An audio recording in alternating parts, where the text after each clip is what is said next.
যারা অলরেডি যুক্ত হয়ে গেছো তারা একটু কমেন্ট করে জানিয়ে দাও তো সাউন্ড ক্লিয়ার আছে কিনা।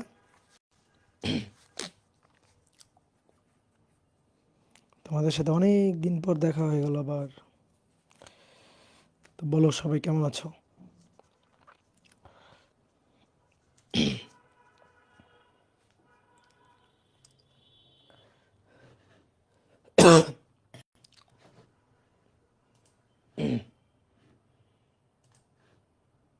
ওকে,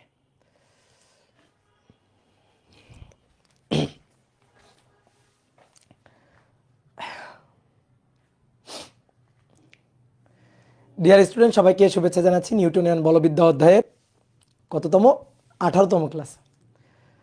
তো আমরা গত ক্লাসে জড়তার ভ্রামকের ইচ অ্যান্ড এভরিথিং সব কিছু আমরা শেষ করছিলাম। তো আজকের ক্লাসে আমরা কৌণিক গতিশক্তি নিয়ে আলোচনা করব। খুবই ইম্পর্টেন্ট একটা টপিক, খুবই সহজ একটা টপিক।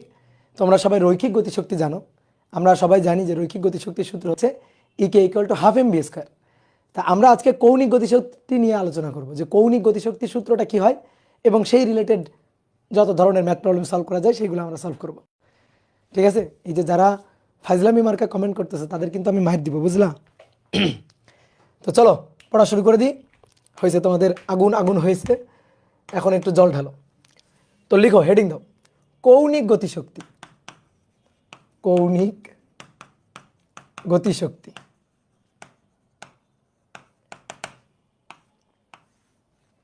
দেখো, আমরা কোনো একটা বস্তু রৈখিক গতিশক্তি জানি। ধরো কোনো একটা বস্তু যদি এম ভরের কোনো একটা বস্তু যদি ভি বেগ নিয়ে সরল রৈখিক পথে চলে, সরল রৈখিক পথ, সরল রৈখিক পথ,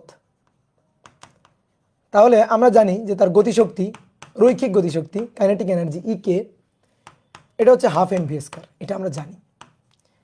কিন্তু আমরা এবার যেটা চাইতেছি সেটা হচ্ছে কৌণিক গতিশক্তি। কোনো বস্তু ধরো ঘুরছে, তাহলে যদি কোনো বস্তু ঘুরে তাহলে তার গতিশক্তিটা হবে কৌণিক গতিশক্তি। তো কৌণিক গতিশক্তির ফরম্যাটটা কি হবে? ধরো আমরা তো সূত্রের প্রমাণ এখনো দেখি নাই, জানি না যে কৌণিক গতিশক্তির সূত্রটা কেমন হবে, বাট আমরা কিন্তু গেস করতে পারি। এবং এই অধ্যায়ে সূত্রগুলা গেস করাটাই হচ্ছে মজার। তুমি ধরো সূত্র জানো না, বাট তুমি মোটামুটি একটু রাশিটা সম্পর্কে, আমি যার সূত্র তোমাকে জিজ্ঞেস করব, সেই রাশিটা সম্পর্কে একটু ধারণা যদি তুমি রাখতে পারো তাহলে তুমি সূত্রটা কেমন হবে সেটাও কিন্তু অনায়াসে বলে দিতে পারবা। কিভাবে বলে দিবা? দেখো, রৈখিক গতিশক্তি হচ্ছে EK equal to half mv square. তাহলে রৈখিক গতিশক্তির জায়গায় কৌণিক গতিশক্তি গেস করতেছি, আমরা কিন্তু জানি না। তাহলে ইকে কৌণিক গতিশক্তি, হাফের জায়গায় তো হাফই থাকা উচিত। এম রৈখিক গতিতে যে কাজটা করে ভর, কৌণিক গতিতে সেই কাজটা যেন কে করে? জড়তার ভ্রামক, moment of inertia, that is I. M এর জায়গা দখল করবে আই। রৈখিক বেগকে ভি দিয়ে প্রকাশ করি, তাহলে কৌণিক বেগ কি হয়? ওমেগা। তাহলে ভি এর জায়গাটা দৌড়ে এসে দখল করবে কে? ওমেগা। হয়ে গেল, এটাই কৌণিক গতিশক্তির সূত্র। রৈখিক গতিশক্তি যদি EK equal to half mv square হয় তাহলে কৌণিক গতিশক্তি হচ্ছে EK equal to half I omega square. এখন এটা আমি গেস করছি, বাট আমি শিওর না, ইভেন তুমিও ধরো শিওর না। আমরা এবার এটা প্রমাণ করে দেখব আসলেই কি কৌণিক গতিশক্তির সূত্রটা EK equal to half mv square জায়গায় হাফ আই ওমেগা স্কয়ার হবে, সেইটা এখন আমরা একটু চেক করে দেখব। তো চলো, কোনো ঘূর্ণনশীল বস্তুর গতিশক্তি আমরা বের করতে চাই। কৌণিক গতিশক্তি কাকে বলে? যদি কোনো বস্তু ঘুরতে থাকে তাহলে তার গতিশক্তিটাই কৌণিক গতিশক্তি। তাহলে ঘূর্ণনশীল বস্তুর গতিশক্তি হচ্ছে কৌণিক গতিশক্তি। ঘূর্ণনশীল বস্তুর গতিশক্তিটাই হচ্ছে কৌণিক গতিশক্তি। কৌণিক গতিশক্তি। তো এটাকে ইকে দিয়েই প্রকাশ করা হয়, কৌণিক গতিশক্তি বলে আলাদা কোনো নোটেশন দেওয়া হয় না, ইকে দিয়ে আমরা প্রকাশ করি। তো চলো দেখি, কোনো একটা বস্তু, ধরো কোনো একটা বিন্দু ভরের বস্তু বৃত্তাকার পথে ঘুরছে। তাহলে প্রথমে আসো আমরা একটা বিন্দু ভরের বস্তু দেখি। বিন্দু ভর বস্তু,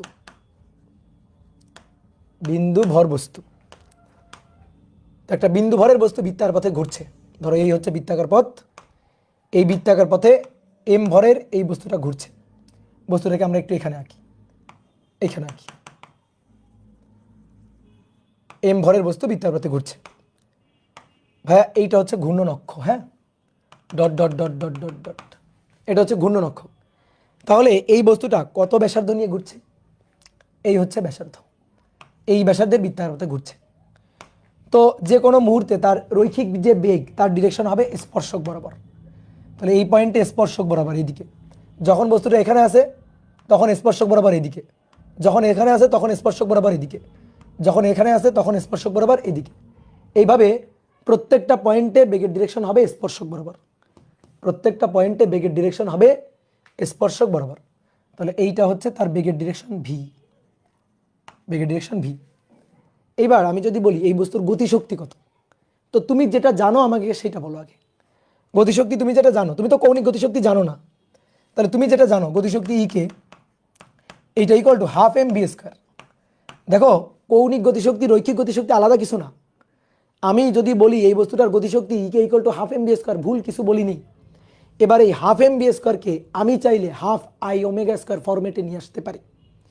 তো আমি এই বস্তুর বেগ দেখলাম কত, ভি, রৈখিক বেগ কত দেখলাম, ভি, ভর কত দেখলাম, এম, তাহলে তার গতিশক্তি কত, half M B square. Simple কথা, ঠিক আছে? তুমি এখনো জানো না এটা হাফ আই ওমেগা স্কোয়ার, তাহলে আমি যেটা জানি সেটা লিখলাম যে এই বস্তুর রৈখিক বেগ ভি এবং এই বস্তুর ভর এম, তাহলে তার গতিশক্তি হাফ এম ভি স্কোয়ার। এইবার বোর্ডে দেখো, half M V equal to, আমরা তো জানি যে v equal to omega r, তাই তো? জানি কি না বলো? V equal to omega r, জানি কি না? তাহলে ভি ইকুয়াল টু যদি ওমেগা আর হয় এখানে বসাই দিব, তাহলে ওমেগা আর বসাইলাম, তাহলে ওমেগা আর তার হোল স্কোয়ার, তাহলে half M R square omega square, তাহলে M R square omega square. ওকে, বুঝলাম। এবার এই বস্তুটা একটা বিন্দু ভরের বস্তু না, তাহলে বিন্দু ভরের এই বস্তুর জড়তার ভ্রামকের সূত্র কি? এই বস্তুর জড়তার ভ্রামকের সূত্র কি? জড়তার ভ্রামক I, I equal to m R square. দেখো তো আছে কিনা এখানে, এই যে এম আর স্কোয়ার, বিন্দু ভরের বস্তু না, তাই জন্য I equal to m R square. বিন্দু ভরের বস্তু বিধায় I equal to m R square. এই যে I equal to m R square বসাই দিব হাফ আই ওমেগা স্কোয়ার। এই তো গতিশক্তি, কৌণিক গতিশক্তি চলে আসলো। অনেকে ভাবে কি হাফ এম বি স্কোয়ার আর হাফ আই ওমেগা স্কোয়ার দুইটা মনে হয় আলাদা জিনিস। ভাই দুইটা আলাদা না। এই বস্তুটার গতিশক্তি কেউ যদি বলে ভাই হাফ এম বি স্কোয়ার বলবো আমি, কারেক্ট, তোমার হাফ আই ওমেগা স্কোয়ার বলার দরকার নেই। কেউ যদি বলে ভাই আমি হাফ এম বি স্কোয়ার বলবো না, আমি হাফ আই ওমেগা স্কোয়ার বলবো, তাও কারেক্ট, কোনো সমস্যা নেই। তুমি যেটা লিখবা সেটাই হবে। কথা কি বুঝছো? তুমি যেটা লিখতে চাও সেটাই হবে, কোনো সমস্যা নেই। তাহলে এই বস্তুর গতিশক্তি আমি যদি তোমাকে জিজ্ঞেস করি, এই বলো এই বস্তুটা আর ব্যাসার্ধের বৃত্তাকার পথে ঘুরছে, এই বস্তুর গতিশক্তি কত? হাফ এম বি স্কোয়ার বলতে পারো, হাফ আই ওমেগা স্কোয়ার বলতে পারো, যা হাফ এম বি স্কোয়ার তাই কিন্তু হাফ আই ওমেগা স্কোয়ার, আলাদা কিছু না। অনেকে কি আহাম্মকিটা করে জানো, আমি জিজ্ঞেস করলাম এই বস্তুর গতিশক্তি কত, সে কি করে এই বস্তুর গতিশক্তি ই কে, এই বস্তুর রৈখিক বেগ ভি, তার জন্য রৈখিক গতিশক্তি half M B square plus ঘুরতেছে, তাহলে ঘুরতেছে কৌণিক বেগ ওমেগা, তাহলে তার জন্য হাফ আই ওমেগা স্কোয়ার, এই দুইটা যোগ করে দিয়ে বসে থাকে। বলো হয়েছে? বলো হয়েছে? না হয় নাই। কি করছো তুমি? এক জিনিস দুইবার নিছো, এক জিনিস তুমি দুইবার নিছো। এই যে এই যে হাফ এম বি স্কোয়ার, এইটাকে ভাঙলেই তো আমি একটু পরে হাফ আই ওমেগা স্কোয়ার পাবো, তাই না? তাহলে কি হল, এক জিনিস আমি দুইবার নিলাম না, তাহলে এই কাজটা কিন্তু করা যাবে না। তাহলে কেউ যদি বলে এই বস্তুর গতিশক্তি হচ্ছে এই দুইটার যোগফল, তাহলে কিন্তু সে ভুল বলবে, বুঝছো? তাহলে যা হাফ এম বি স্কোয়ার সেটাকে ভেঙেই আমি পাইছি হাফ আই ওমেগা স্কোয়ার। ওকে, এবার আসো দেখো, এটা তো বিন্দু ভরের জন্য দেখলাম। এবার একটা নিরবিচ্ছিন্ন ভর বিশিষ্ট বস্তুর জন্য দেখব। নিরবিচ্ছিন্ন ভর বিশিষ্ট বস্তু মানে চাকতি, নিরেট গোলক, তারপরে একটা নিরেট সিলিন্ডার বা আঁকা বাঁকা যে কোনো বস্তু বা একটা সরু সুষম দণ্ড, যে কোনো কিছু হতে পারে।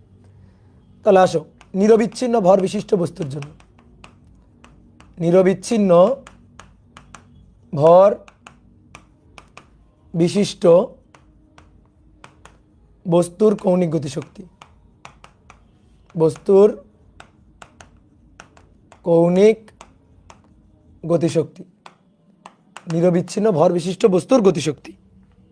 কৌণিক গতিশক্তি। কি ধরবা? আসো আমরা একটা চাকতি ধরি, পুরুত্ব বিশিষ্ট চাকতি, মানে সিলিন্ডার, সহজ কথা। একটু বড় করে আঁকি, হ্যাঁ।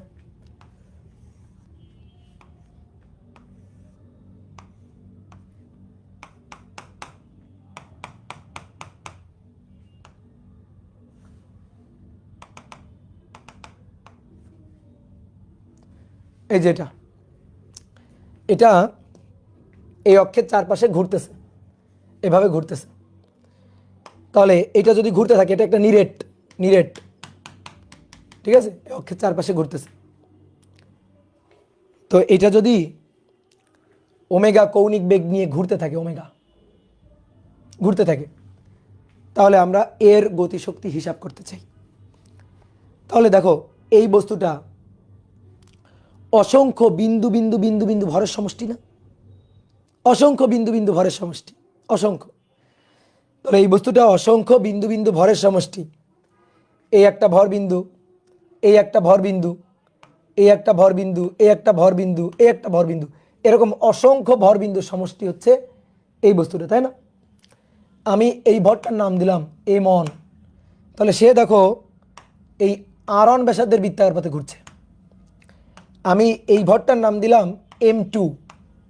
তো সে r2 ব্যাসার্ধের বৃত্তাকার পথে ঘুরছে। সবাই কিন্তু একই ব্যাসার্ধের বৃত্তাকার পথে না, এক একটা ভর বিন্দু ঘূর্ণন অক্ষ থেকে এক একটা দূরত্বে আছে। এই ভরটার নাম দিলাম m3। সে r3 ব্যাসার্ধের বৃত্তাকার পথে ঘুরছে। এই ভরটার নাম দিলাম m4। সে r4 ব্যাসার্ধের বৃত্তাকার পথে ঘুরছে, r4। এটা r5, এটা rn, এভাবে এটা rn। এই যে ভরটা, এই ভরটার নাম হচ্ছে mn, বুঝলা? দেখো অসংখ্য বিন্দু, অসংখ্য অসংখ্য বিন্দু, ঠিক আছে। তাহলে আমরা এই বস্তুটার গতিশক্তি চাই। কি গতিশক্তি? গতিশক্তি চাই, কোনো ঘূর্ণন কৌণিক গতিশক্তি না, গতিশক্তি চাই, ঠিক আছে। তাহলে এই বস্তুটা প্রত্যেকটা ভর বিন্দুই কিন্তু ঘুরছে, প্রত্যেকটা ভর বিন্দু। এমন নাকি যে m1কে রেখে m2 ঘুরছে আর m2 বসে আছে, অথবা m3 ঘুরছে m4 বসে আছে, এরকম ঘটনা না, সবাই কিন্তু ঘুরছে, ঠিক আছে, পুরো চাকতিটাই কিন্তু ঘুরছে। তা আমরা এর গতিশক্তিটা চাই, তাই তো? তাহলে গতিশক্তি ভাইয়া m1 এর জন্য গতিশক্তি, m2 এর জন্য গতিশক্তি, m3 এর জন্য গতিশক্তি, এভাবে যতগুলো আছে সবার গতিশক্তি যোগ করলে মোট গতিশক্তি পাওয়া যাবে। তাহলে E = E1 plus E2 plus E3 dot dot dot dot dot dot plus En dot dot plus En। Integration করতে হবে, এই তো গুড। একজন বলছে ইন্টিগ্রেশন করতে হবে কিনা, এই তো ধরতে পারছো, ঠিক আছে। তোমাকে কেয়া কসমেটিকের সৌজন্যে গিফট, ঠিক আছে। ইন্টিগ্রেশন করতে হবে, বুঝে গেছে। এবার দেখো m1 এর গতিশক্তি, m2 এর গতিশক্তি, m3 এর গতিশক্তি, সবার গতিশক্তি যোগ করলে মোট গতিশক্তি পাবো, মোট কাইনেটিক এনার্জি পাবো, বুঝলা? মোট কাইনেটিক এনার্জিটা পাবো। তা আসো আমরা একটু সবার গতিশক্তি বের করি তো। ধরো m1 এর গতিশক্তি, m1 এর গতিশক্তি E1 half mv², half mv², সহজ কথা, ঠিক আছে। Half m1 v1²। অনেকে বলছে ভাই v1 কেন? হ্যাঁ, m1 এর জন্য তো v1 হবেই। দেখো ওমেগা সবার সেম, ওমেগা সবার সেম, কিন্তু v1 v2 সেম না, কিন্তু বোঝো এটা, ওমেগা সবার সেম আমি বুঝাইছিলাম, কিন্তু v1 v2 কিন্তু সবার সেম না। এক একটা পয়েন্টের, এক একটা কণার রৈখিক বেগ এক এক রকম, বাট কৌণিক বেগ সমান। কেমনে? আচ্ছা তুমি দেখো তো, একটা দরজার কথা চিন্তা করো তো। ধরো একটা দরজা, এটা হচ্ছে দরজাটা, আমি এই দরজাটাকে ঘুরাবো, দরজাটাকে আমি ঘুরালাম, দেখো দরজাটাকে আমি ঘুরাই ফেললাম, এই যে ঘুরাই ফেললাম দরজাটাকে। তাহলে দরজার উপর এখানে একটা পয়েন্ট ধরো আর এখানে একটা পয়েন্ট ধরো, দুইটা পয়েন্ট ধরো। আচ্ছা বলো তো দরজাটাকে আমি ঘুরাইছি, এই যে থেটা কোণে ঘুরাইছি, থেটা কোণে ঘুরাইছি, এই পয়েন্ট আর এই পয়েন্টের মধ্যে কে বেশি কোণে ঘুরছে দেখি বলো তো। দরজার উপর দুইটা বিন্দু, কে বেশি কোণে ঘুরছে, কে বেশি কোণে ঘুরছে একটু বুঝে বলো। দরজার উপরেই দুইটা বিন্দু সমান, ইয়েস, এটাও থেটা কোণে ঘুরে গেছে, এটাও থেটা কোণে ঘুরে গেছে। ঠিক আছে, দেখো এটার ঘূর্ণন অক্ষ থেকে দূরত্ব এটা আর, এটাকে বললাম R1, এটার ঘূর্ণন অক্ষ থেকে দূরত্ব R2। দরজার উপরেই তো দুইটা বিন্দু, আমি দরজাকে দেখো তো আমার হাত, এই যে আমার হাত, হাতের এখানে এখানে একটা পয়েন্ট চিন্তা করো, এখানে একটা পয়েন্ট চিন্তা করো, আমি হাতটাকে ঘুরাবো, এই ঘুরালাম, বলো এই পয়েন্ট বেশি ঘুরছে না এই পয়েন্ট বেশি ঘুরছে? বলো সেম ঘুরছে না? সেম। দেখো থেটা সেম, থেটা যদি সেম হয় কৌণিক বেগ সেম কেন? কারণ omega equal to del theta by del t, del theta by del t, theta same হলে ওমেগা সেম। এবার ওমেগা যদি সেম হয় তাহলে আলফাও সেম, তাহলে আলফাও সেম, কারণ কি alpha equal to del omega by del t, মাথায় রাখিও থেটা সেম বলে ওমেগা সেম, ওমেগা সেম বলে আলফাটা সেম। তার মানে কি দাঁড়াইলো? কৌণিকগুলো সব সমান, কৌণিকগুলো সব সমান, বাট রৈখিকগুলো আলাদা। রৈখিক বেগ, রৈখিক ত্বরণ এগুলো সব আলাদা। কেন? কারণ আর আলাদা, যে আর যে আলাদা। দেখো আমি যদি বলি এই কণাটার রৈখিক বেগ V, V equal to by omega R, এই কণাটার রৈখিক বেগ V, V equal to omega R, omega same but এর আর দেখো বেশি, এর আর দেখো কম, তাহলে যার আর এর মানটা বেশি তার ভি1 এর মানটাও বেশি হবে, ওমেগা যেহেতু সেম। যার আর এর মানটা কম, এই যে এর আর এর মানটা কম, তাহলে তার বেগের মানটাও, রৈখিক বেগের মানটাও কম হবে। এটা তোমাকে বুঝাইছিলাম আমি, এটা তোমাকে বুঝাইছিলাম। কি ক্লিয়ার? তাহলে আর এর কারণে দেখো, আর এর কারণে রৈখিক বেগ আলাদা বাট কৌণিকগুলা সেম। মাথায় রাখবা কোনো বস্তু যদি ঘুরতে থাকে কৌণিকগুলা সেম হয়, রৈখিকগুলো আলাদা হয়। তাহলে এটাকে ভাঙলে আমরা কি পাই? Half M one V equal to omega R, V equal to omega R, তাহলে omega square R on square, not omega one. Omega one হবে না কিন্তু, ঠিক আছে, ওমেগা ওয়ান কিন্তু হবে না। ওকে ওকে ওকে, ওমেগা ওয়ান হবে না। নেট প্রবলেম, নেট প্রবলেম নাকি? কই না তো, ওই মাঝে মাঝে একটু প্রবলেম দিবেই। দাদা আপনি কোন কলেজে পড়ছেন? আমি রেসিডেন্সিয়ালে পড়ছি, Dhaka residential model college. Okay এবার আসো, তাহলে half M one omega square R on square, তাহলে ঠিক একইভাবে সাজা লিখি, half M on R on square omega square. ঠিক একইভাবে M2 এর জন্য E2 half M2 R2 square omega square. এইভাবে dot dot dot dot EN MN এর জন্য half MN RN square omega N square. Okay কি ক্লিয়ার? আচ্ছা এইগুলো নিয়ে এখন এখানে বসে দিব, এগুলো নিয়ে এখন এখানে বসে দিব। এই যে ইয়নের মানটা এমনের জন্য half M on R on square but omega square, omega one না, ঠিক আছে, সরি সরি এই দেখো ভুল করে ফেলছি, এখানে ওমেগা এন দিয়ে ফেলছি। এবার E2 half M2 R2 square but omega square, half এভাবে চলতেই থাকবে dot dot dot dot dot dot, লাস্টে half MN RN square omega square. Okay done. এবার ওমেগা স্কোয়ার কমন নিব, হাফ এবং ওমেগা স্কোয়ারটাকে কমন নিব, কমন নিলে M on R on square M2 R2 square plus dot dot dot dot MN RN এর square. চেনা চেনা লাগে এটারে, এটারে চেনা চেনা লাগে, বলো চেনা চেনা লাগে কিনা?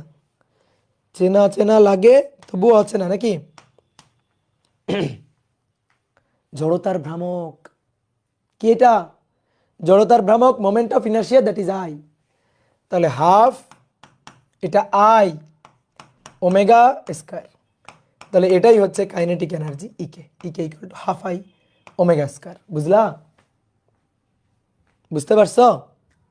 ওকে তাহলে এটাই হচ্ছে জড়তার ভ্রামক আই, আর সেই জড়তার ভ্রামক বসাই দিয়ে গতিশক্তি পেয়ে গেলাম হাফ আই ওমেগা স্কোয়ার।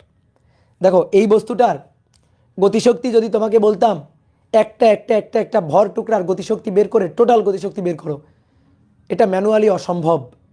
তাহলে এই বস্তুটার গতিশক্তি আমরা কত সহজে এই সূত্রের মাধ্যমে বের করে ফেলতে পারি। অনেকের কাছে মনে হতে পারে ভাই ইন্টিগ্রেশনের গন্ধ পাচ্ছিলাম, ইন্টিগ্রেশন হলো না কেন? ইন্টিগ্রেশন আমি করছি, তুমি টেরই পাও নাই। আমি ইন্টিগ্রেশন করছি, তুমি টের পাও নাই। বলো তো কই ইন্টিগ্রেশন করছি? বলো কই ইন্টিগ্রেশন করছি? ইন্টিগ্রেশন করছি কোথায়? এই জড়তার ভ্রামক বের করতে গিয়েই তো ইন্টিগ্রেশন করা লাগছে না? যদি আমি বলি চাকতির জড়তার ভ্রামক 1/2 mr², কেমনে পাও? ইন্টিগ্রেশন করে। যদি বলি একটা সরু সুষম দণ্ডের মধ্যবিন্দু গামী অক্ষের সাপেক্ষে জড়তার ভ্রামক 1/12 ml², কেমনে পাও? ইন্টিগ্রেশন করে। তাহলে আমরা এই যে জড়তার ভ্রামক, এটা হিসাব করার সময় তো ইন্টিগ্রেশন করি যখন লাগবে আর কি। যখন ইন্টিগ্রেশন লাগে তখন তো করি। তাহলে এক জড়তার ভ্রামকের মধ্যে এই যে এর পরবর্তীতে ইভেন সামনে আরও অনেক এই টাইপের হিসাব নিকাশ করব, যেখানে মনে হবে ইন্টিগ্রেশন করা লাগবে, কিন্তু সেই ইন্টিগ্রেশনের কাজটা অলরেডি করে বসে আছে কে? জড়তার ভ্রামক। এই কারণে আর আমাদের করা লাগছে না। কি ক্লিয়ার? এই আই বের করতে গিয়েই আমাদের ইন্টিগ্রেশন করা হয়ে যাচ্ছে। এই কারণে এই সকল হিসাবে আর কষ্ট করে ইন্টিগ্রেশন করা লাগতেছে না। তাহলে মেইন খেলাটা খেলবে কে? জড়তার ভ্রামক। মেইন খেলাটা খেলবে কে? জড়তার ভ্রামক। আমি যদি বলি একটা চাকতির কৌণিক গতিশক্তি বের করো, 1/2 ω², আই এর মান 1/2 mr²। একটা রিংয়ের কৌণিক গতিশক্তি বের করো, 1/2 ω², আই এর মান বসাবা mr²। যে বস্তু বলে দিব সেই বস্তুর কৌণিক গতিশক্তির হিসাব করার জন্য জাস্ট খালি আই এর মানটা হিসাব করে বসাই দিবা। কি ক্লিয়ার? খেলা হবে, হ্যাঁ খেলা হবে, খেলা হবে। এখন জড়তার ভ্রামকই সব খেলা খেলে দিবে, আমার আর কষ্ট নাই। ঠিক আছে, মাঠে নিয়ে আসছি জড়তার ভ্রামককে, খেলবে এবার জড়তার ভ্রামক। বুঝলা? কত সহজ জিনিস তোমাকে করাই দিলাম, তুমি জানো? কত কনফিউশন দূর করাই দিলাম তোমাকে। তুমি একটা একটা করে যদি প্রত্যেকটা বিন্দুর গতিশক্তি বের করতে যাও, তোমার যান জীবন থাকবে? থাকবে না। ওকে, তো চলো আমরা কৌণিক গতিশক্তি বুঝে গেছি। এবার একটা খুব ইম্পর্টেন্ট জিনিস লিখবো, লিখো, খুব ইম্পর্টেন্ট জিনিস। ইম্পর্টেন্ট জিনিস, তো খুব ইম্পর্টেন্ট জিনিস কি সেটা? খুব ইম্পর্টেন্ট জিনিস কি সেটা? আসো। এক, বস্তু যদি জায়গায় দাঁড়িয়ে ঘুরে, বস্তু যদি জায়গায় দাঁড়িয়ে ঘুরে, ঘুরতে ঘুরতে দৌড়াবে না, জাস্ট জায়গায় দাঁড়িয়ে ঘুরবে, তাহলে তার মোট গতিশক্তি, মোট গতিশক্তি, ধরো একটা চাকতি, ধরো একটা চাকতি, এই হচ্ছে চাকতিটা, এই চাকতিটা জায়গায় দাঁড়িয়ে এখানে দাঁড়িয়েই ঘুরবে,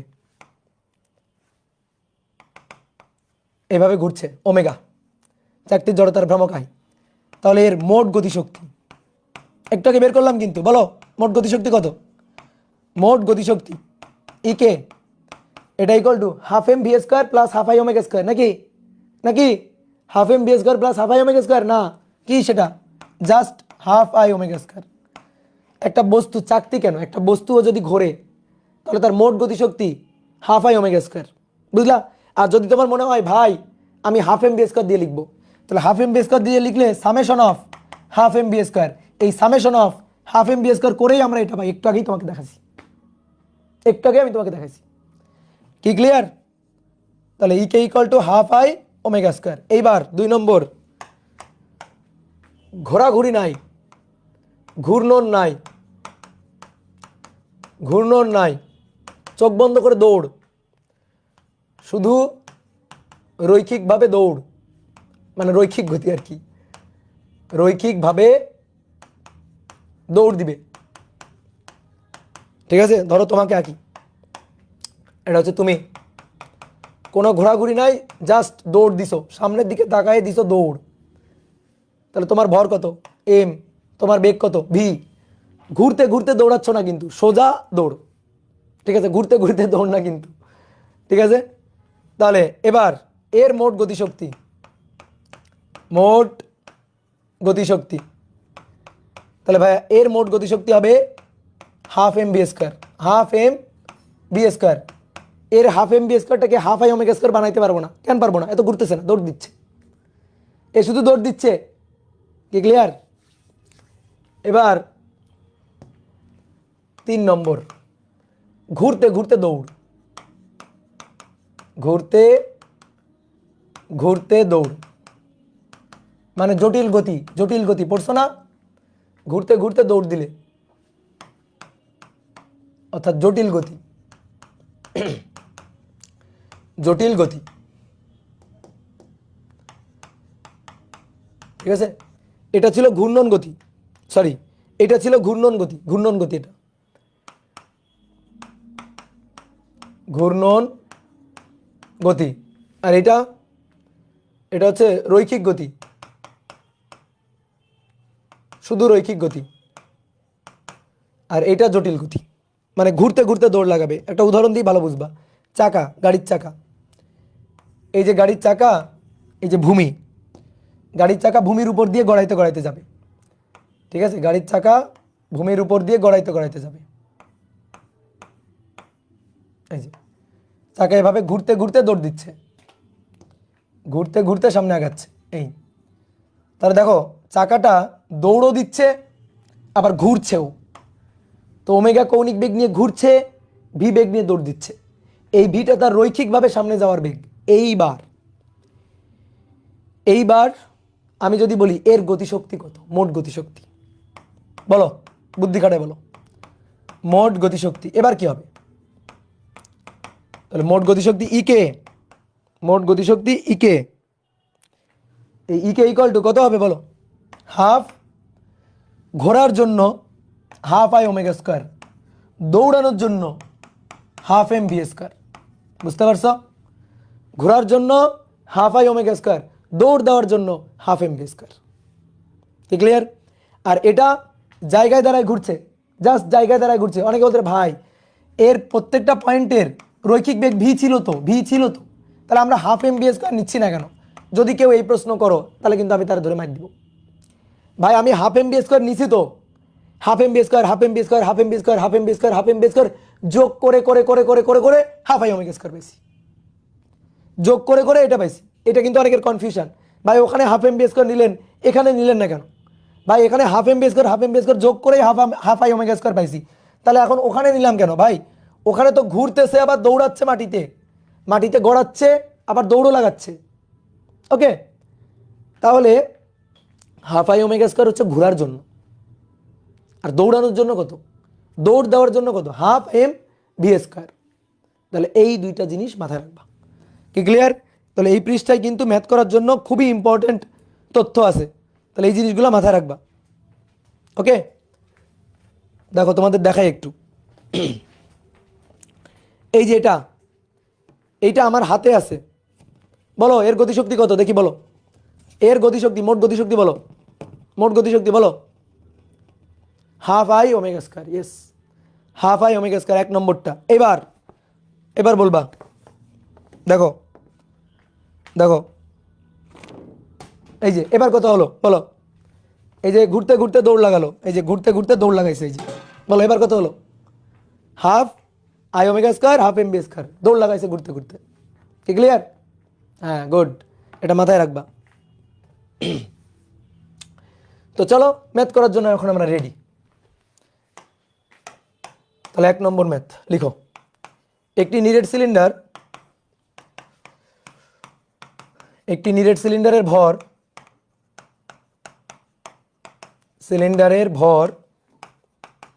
20 কেজি ও ব্যাসার্ধ 0.2 মিটার। এটি ভূমিতে বা ঘর্ষণহীন তলে, এটি ঘর্ষণহীন তলে 2 মিটার পার সেকেন্ড বেগে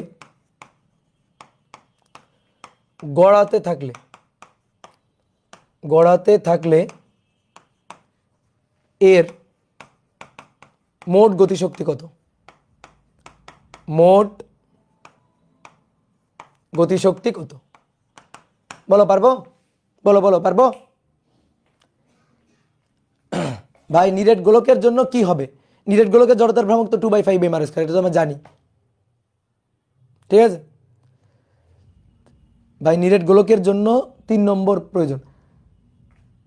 যদি একটা ফুটবল, সাপোজ একটা ফুটবল, বা ফুটবল তো ফাঁপা গোলক, আচ্ছা ধরো নিরেট ফুটবল, ঠিক আছে, একটা নিরেট একেবারে ফুটবল, এটা হাতে নিয়ে এভাবে ঘোরাচ্ছি, হাতে নিয়ে ওই যে আঙুলের উপর রেখে ঘোরাচ্ছি, হাফ আই ওমেগা স্কোয়ার।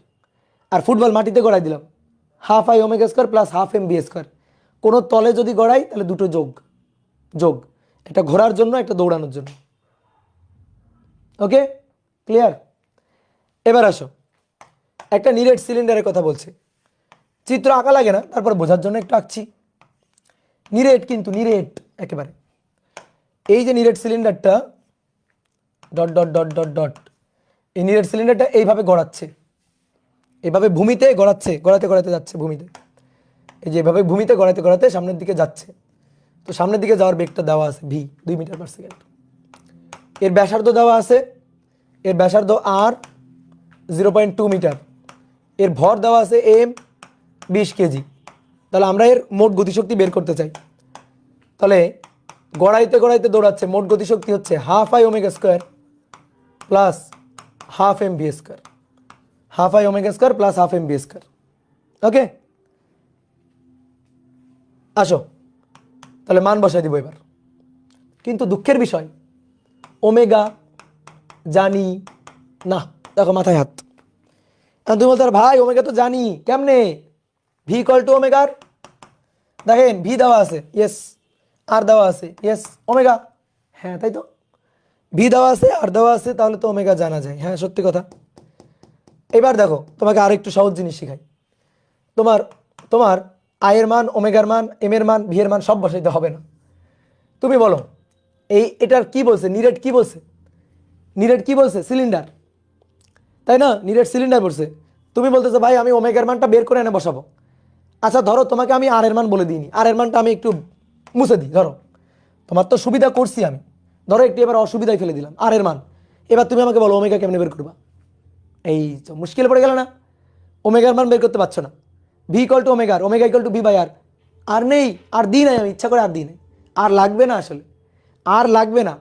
এর টোটাল গতিশক্তি বের করতে গেলে আর দরকার নেই, এর ব্যাসার্ধ কত হবে জানারই দরকার নেই। তো দেখো, শুনে অনেকের মনে হয় এটা কেমনে সম্ভব। দেখো কেমনে সম্ভব, হাফ হাফ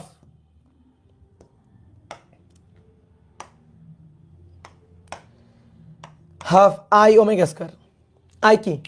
জড়তার ভ্রামক। কার? নিরেট সিলিন্ডারের। নিরেট সিলিন্ডারের এই যে এইভাবে গড়ায় না, মধ্যবিন্দুগামী অক্ষ দিয়ে গড়ায় না? বলো মধ্যবিন্দুগামী অক্ষ দিয়ে গড়াবে না? তাহলে জড়তার ভ্রামক কি? নিরেট সিলিন্ডার 1/2 এম আর স্কোয়ার। মনে পড়ে? এবার V equal to omega R, omega equal to V by R, omega equal to V by R. তাহলে V square R square plus half M V square. কাহিনী খতম। এই আর স্কোয়ার কাটা, তাহলে এটা 1/4 M V square plus 1/2 M V square. দেখো শুধু ভর আর রৈখিক বেগ ভি জানলেই হবে, আর জানার দরকার নেই, জড়তার ভ্রামক জানার কোনো দরকারই নেই। তাহলে 1/4 আর 1/2, তারপরে হাফ এম ভি স্কোয়ার, তাহলে 4 ইনভার্স প্লাস 2 ইনভার্স যোগ করলে 3/4 এম ভি স্কোয়ার। নাও এবার মান বসে দাও, 3/4। কেউ যদি বলো ভাই আর তো দেওয়া ছিল, আমি যদি ওমেগা বসায় করতাম একই রেজাল্ট, কিন্তু ধরো আর দেওয়া নেই, তখন তো এটা জানতে হবে না। এম এর মান 20 কেজি, ভি এর মান 2 তার স্কোয়ার, তাহলে 20 ইন্টু 3, 3 গুণে 6, 60 জুল। শেষ, অ্যান্সার ডান। এই তো অনেকে করে ফেলছো। বা সিলিন্ডার যদি ফাঁপা হইতো তাহলে এখানে 1/2 এম আর স্কোয়ারের জায়গায় শুধু এম আর স্কোয়ার বসাইতাম। ফাঁপা সিলিন্ডার মানে পাইপ, ফাঁপা সিলিন্ডার মানে পাইপ, জাস্ট এম আর বসাইতাম। যদি গোলক হইতো নিরেট গোলক 2/5 M R বসাইতাম, M R square বসাইতাম। বুঝতে পারছো ভাই? নিরেট আর ফাঁপার ক্ষেত্রে জড়তার ভ্রামক ভিন্ন হয় কেন? ভিন্ন হয় কেন? হিসাব করে ভিন্ন হয়। হিসাব করে ভিন্ন হয় না নিরেট আর ফাঁপার ক্ষেত্রে? আমরা হিসাব করে দেখাইছি না, আমরা পাইপের জড়তার ভ্রামক, রিংয়ের জড়তার ভ্রামক, চাকতির জড়তার ভ্রামক বের করছি না? তাহলে নিরেট আর ফাঁপার ক্ষেত্রে জড়তার ভ্রামক আলাদা হবে না কেন? তাই না? প্রশ্নটাই তো হইল না। তুমি আরো বলবা হবে না কেন, তুমি বলতেছো হবে কেন? আমি তো তোমার চোখের সামনে দেখালাম হিসাব করে, তাই না? ওকে ডান। এবার আসো 2 নম্বর। 2, এটা খুবই ইম্পর্টেন্ট।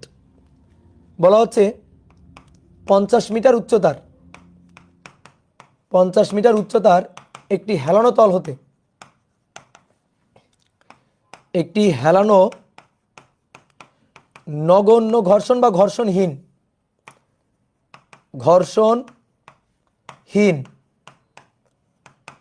তল হতে একটি নিরেট গোলক গড়িয়ে পড়ল, একটি নিরেট গোলক গড়িয়ে পড়ল। গোলকটি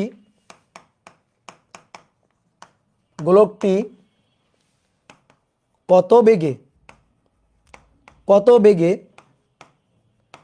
হেলানো তলের পাদবিন্দুতে আঘাত করবে? হেলানো তলের পাদবিন্দুতে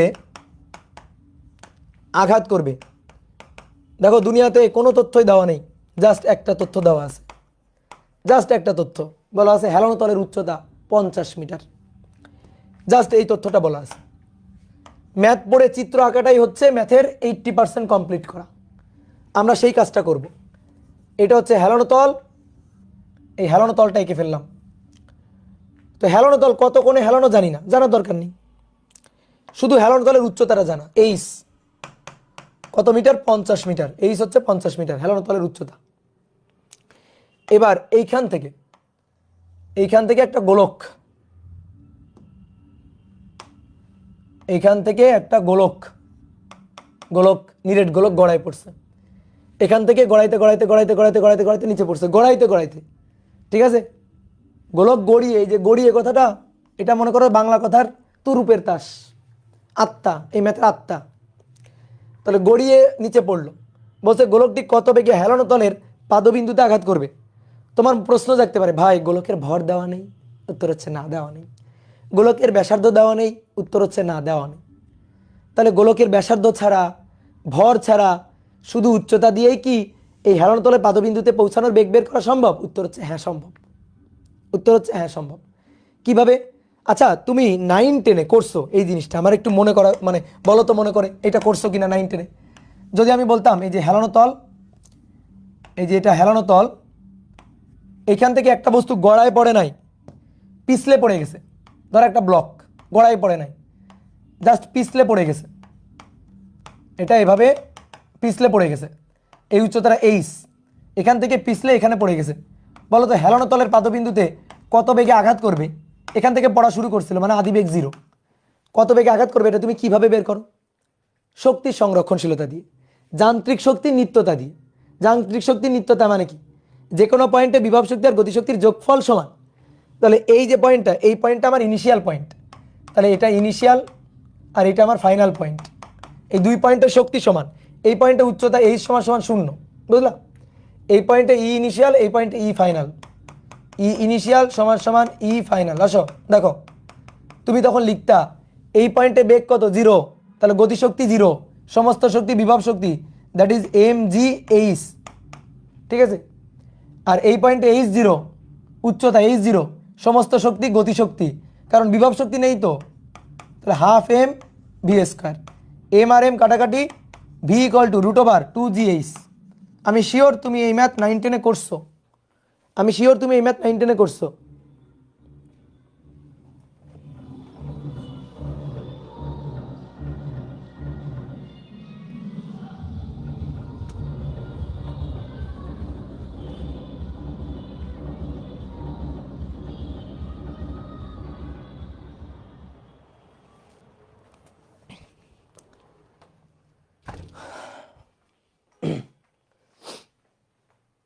এটা কিসের সাউন্ড? এই পাশে বোঝো না কিছু পাগলা থাকে, হ্যাঁ, বাংলাদেশে বুঝলা শান্তি মতো থাকা তো যায় না। ডিজে ছেড়ে দিছে, ক্লাস নিবা না এর গান শুনবা? এদেরকে ধরে এমন মায়ের দেওয়া দরকার, একেবারে জানলা দিয়ে ফেলে দেওয়া দরকার, বুঝছো? বিল্ডিংয়ের উপরে নিয়ে ধরে টুপ করে ফেলে দেওয়া দরকার। গানের তালে তালে ক্লাস, হ্যাঁ গানের ওইটাই করতে হবে এখন। এদের সাথে অভিযোজিত হইতে হবে। মনে করো 10 দিন ক্লাস নিব, 5 দিন মিনিমাম গানের মধ্যে দিয়ে ক্লাস নিতে হয়, ঠিক আছে। তো এখন ভাবতেছি এদের সাথে অভিযোজিত হইতে হবে। মনে করো নাচবো, এদের সাথে তালে তালে নাচতে হবে, গাইতে হবে, তারপর আবার ক্লাস নিতে হবে। অভিযোজিত হওয়া ছাড়া উপায় নেই। ওকে আসো, দেখো দেখো দেখো দেখো, আসো পড়াই আসি। তাহলে এবার এই জিনিসটাই আমরা এখানে অ্যাপ্লাই করব, বুঝছো? বাট এখানে কোনো ঘূর্ণন গতিশক্তি ছিল না, এখানে গড়াইতে গড়াইতে পড়ে নাই, জাস্ট বিভব শক্তি কনভার্ট হয়েছে রৈখিক গতিশক্তিতে, বাট এখানে ঘুরতে ঘুরতে ঘুরতে ঘুরতে পড়ছে। তাহলে বিভব শক্তি এটা রৈখিক গতিশক্তি প্লাস কৌণিক গতিশক্তি দুইটাতে কনভার্ট হবে। তাহলে দেখো যখন এখান থেকে পড়া শুরু করছে, নো কৌণিক বেগ, নো রৈখিক বেগ, অর্থাৎ ওমেগা ইনিশিয়ালি জিরো, ভিও জিরো, কেবল পড়া শুরু করছে, কেবল গড়ানো শুরু করছে। যতই গড়াইতে গড়াইতে গড়াইতে গড়াইতে আগাবে, এখানে যখন পৌঁছাবে তখন বেগটা হবে সবচেয়ে বেশি, গড়াইতে গড়াইতে গড়াইতে গড়াইতে নিচে নামতেছে। তাহলে এখানে কৌণিক বেগ ওমেগা আর রৈখিক বেগ ভি, কিন্তু উচ্চতা নেই এই, দেখো উচ্চতা এই হচ্ছে জিরো। তাহলে এইটা আমার ইনিশিয়াল পয়েন্ট, এটা আমার ইনিশিয়াল পয়েন্ট, আর এইটা আমার final point. Initial point, final point, E initial equal to E final, E initial E final. তাহলে এই পয়েন্টে ইনিশিয়াল বলো শক্তি, বিভব শক্তি, গতিশক্তি সব বলো। এই পয়েন্টে এই যে ভূমি থেকে কত উচ্চতায়, এইচ উচ্চতায়, তাহলে বিভব শক্তি mgh, গতিশক্তি হাফ আই ওমেগা স্কোয়ার, নাই zero, half M V square, নাই জিরো। এবার ফাইনাল এই পয়েন্টে উচ্চতা জিরো, তাহলে mgh zero, half M V square plus half I omega square. ঠিক আছে, বুঝলা? শক্তির সংরক্ষণশীলতা খাটালাম, আর কিছুই না। তাহলে mgh half M V square plus half I omega square, half M V square plus half I, দেখো এবার ভালো করে খেয়াল করো, আই গোলক তো নিরেট গোলক, 2/5 mr square, omega V equal to omega R, omega equal to V by R, V square by R square, R square কাটা, আর স্কোয়ার কাটা, mgh এটা ইকুয়াল টু দেখো 2 কাটা, 2 কাটা, 1/2 1/5, তাহলে 1/2 2 ইনভার্স প্লাস 5 ইনভার্স, তো 7/10 হবে, 7/10 এম ভি স্কোয়ার, এমও কাটা, বাহ। তাহলে ভি এটা বের করতে শুধু এইচ জানা দরকার, আর কিছু জানা দরকার নেই। V equal two √10/7 GH। এবার তুমি খালি মানগুলো বসে দাও, বাকি কাজ ক্যালকুলেটর করে দেবে। 10/7, জি এর মান 9.8, এইচ এর মান 50, এইচ এর মান 50, এইচ এর মান 50, √10/7 9.8, তারপরে 50, তাহলে 10√7 মিটার পার সেকেন্ড। ঠিক আছে, 26.45, এই হয়ে গেল। কত সহজ না? এবার তোমরা আমাকে একটু বলবা, বলো একই উচ্চতা থেকে 2 কেজি আর 8 কেজি ভরের দুইটি নিরেট গোলক গড়ায় পড়ছে, একই উচ্চতা থেকে, এখান থেকেই বলো কোনটি আগে পৌঁছাবে বা কোনটি বেশি বেগে পৌঁছাবে, বলো। হেলানো তলের পাদবিন্দুতে কোনটা আগে পৌঁছাবে বা কোনটা বেশি বেগে বা কোনটা কম বেগে পৌঁছাবে? দুইটা একই সাথে পৌঁছাবে, একই বেগ নিয়ে পৌঁছাবে, দুইটার বেগ একই হারেই বাড়বে, একই হবে দুইটার বেগ। কারণ কি? দুইটাই নিরেট গোলক, ভরের উপর কিচ্ছু নির্ভর করে না। দেখো লাস্ট লাইনে ভর কাটাকাটি হয়ে গেছে, গুড। তাহলে সেম বেগ হবে, সেম ভি হবে, সেম, ডান, ওকে। এবার মনে করো ভর একই, ঠিক আছে। আগে কি ছিল? আগে ছিল ব্যাসার্ধ সেম, দুইটা ভিন্ন ভরের গোলক, নিরেট গোলক। এবার মনে করো ভর সেম, একটার ব্যাসার্ধ 2 সেন্টিমিটার আর একটা ব্যাসার্ধ 8 সেন্টিমিটার, ব্যাসার্ধের গোলক। বলো কোনটা আগে পৌঁছাবে? বা কোনটা বেশি বেগে পৌঁছাবে? বলো বলো বলো। সেম, ব্যাসার্ধের উপরও কিছু নির্ভর করে না, ব্যাসার্ধের উপরও কিছু নির্ভর করে না। সেম, ব্যাসার্ধ কাটাকাটি হয়ে বিদায়, আর স্কোয়ার কাটাকাটি হয়ে বিদায়। তাহলে গোলক হলেই হবে, ব্যাসার্ধের নিরেট গোলক। তাহলে এই ক্ষেত্রেও সেম, এই ক্ষেত্রেও হবে সেম, সেম বেগ। আচ্ছা এবার বলো, ভরও আলাদা, দুইটা গোলক, দুইটা নিরেট গোলক, ভরও আলাদা, ব্যাসার্ধ আলাদা, কোনটা আগে পড়বে? ভরও আলাদা, ব্যাসার্ধ আলাদা, দুইটা নিরেট গোলক, সেম, বুঝলা? তাহলে ভরের উপর, ব্যাসার্ধের উপর, কিসের উপর নির্ভর করে না। কিসের উপর নির্ভর করে? উচ্চতা এইসের উপর। আর কিসের উপর নির্ভর করে? বস্তুর শেপের উপর, আকৃতির উপর, বস্তুর শেপের উপর, আকৃতির উপর। তোমার মনে হইতে পারে ভাই আমি এখান থেকে যা গড়াই দিব তাই কি একই বেগে নিচে পড়বে? না না, তুমি এখান থেকে যতগুলো গোলক গড়াই দাও, গোলক, একটা ছোট গোলক, একটা বড় গোলক, একটা কাচের মার্বেল, মানে যতগুলো গোলক গড়াই দাও না কেন, সবগুলো গোলক ঘর্ষণহীন তলে, ঘর্ষণহীন কথাটা কিন্তু মেনশন করতেছি, ঘর্ষণ নাই, একই সাথে এখানে এসে পড়বে, একই বেগে পড়বে।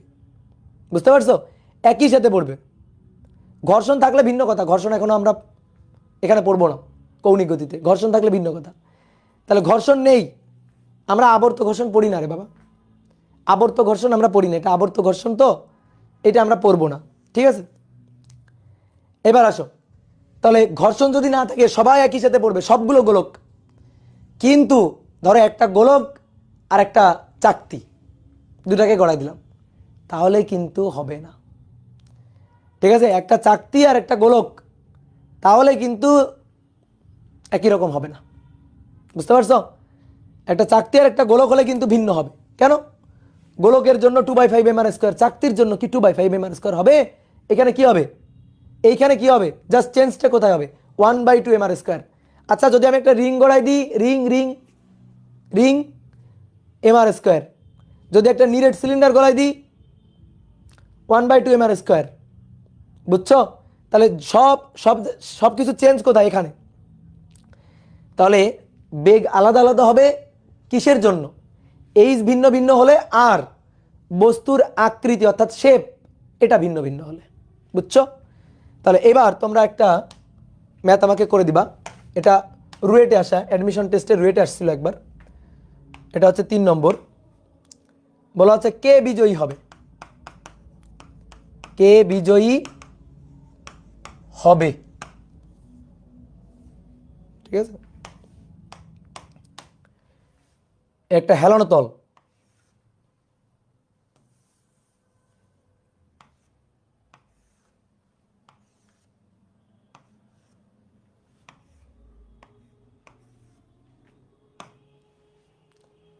এই হেলানো তলের উচ্চতা, এই হেলানো তলের উচ্চতাটা এইচ, এইচ। এবার হেলানো তলের একেবারে শীর্ষ থেকে, হেলানো তলের একেবারে শীর্ষ থেকে একটা গোলক গড়াই দেওয়া হইল, একটা গোলক, না না গোলক দিব না, সরি গোলক দিব না, গোলক তো একবার দিছি, গোলক দিব না, একটা চাকতি দিব আর একটা রিং দিব, একটা চাকতি দিব একটা রিং দিব, সরি এটা রিং, রিং আর একটা চাকতি,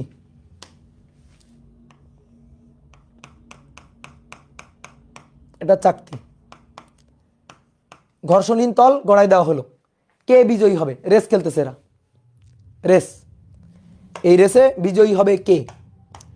এই রেসে কে বিজয়ী হবে বলো? যার বেগ বেশি। তাহলে রিং যখন পৌঁছাবে, ধরো এখানে যখন রিংটা এসে পৌঁছাবে, রিং তার বেগকে আমি বললাম v1, আর যখন চাকতি এসে পৌঁছাবে, চাকতি তার বেগটাকে আমি ধরলাম v2, চাকতি তার বেগটাকে ধরলাম v2, নাও v1 আর v2। তাহলে এই পয়েন্টে রিং, এই পয়েন্টে রিংয়ের বেগ এখান থেকে এখানে আসবে, চাকতি এখান থেকে এখানে আসবে, সেম হিসাব। তাহলে ইনিশিয়াল এনার্জি সমান সমান ফাইনাল এনার্জি। তো কার জন্য করতেছি প্রথমে হিসাব? ধরো রিংয়ের জন্য, রিং, রিংয়ের জন্য। তাহলে ইনিশিয়ালি এইখানে রিংয়ের বিভব শক্তি mgh। বলো এইখানে কি রিংয়ের কোনো ঘূর্ণন গতি ছিল? না।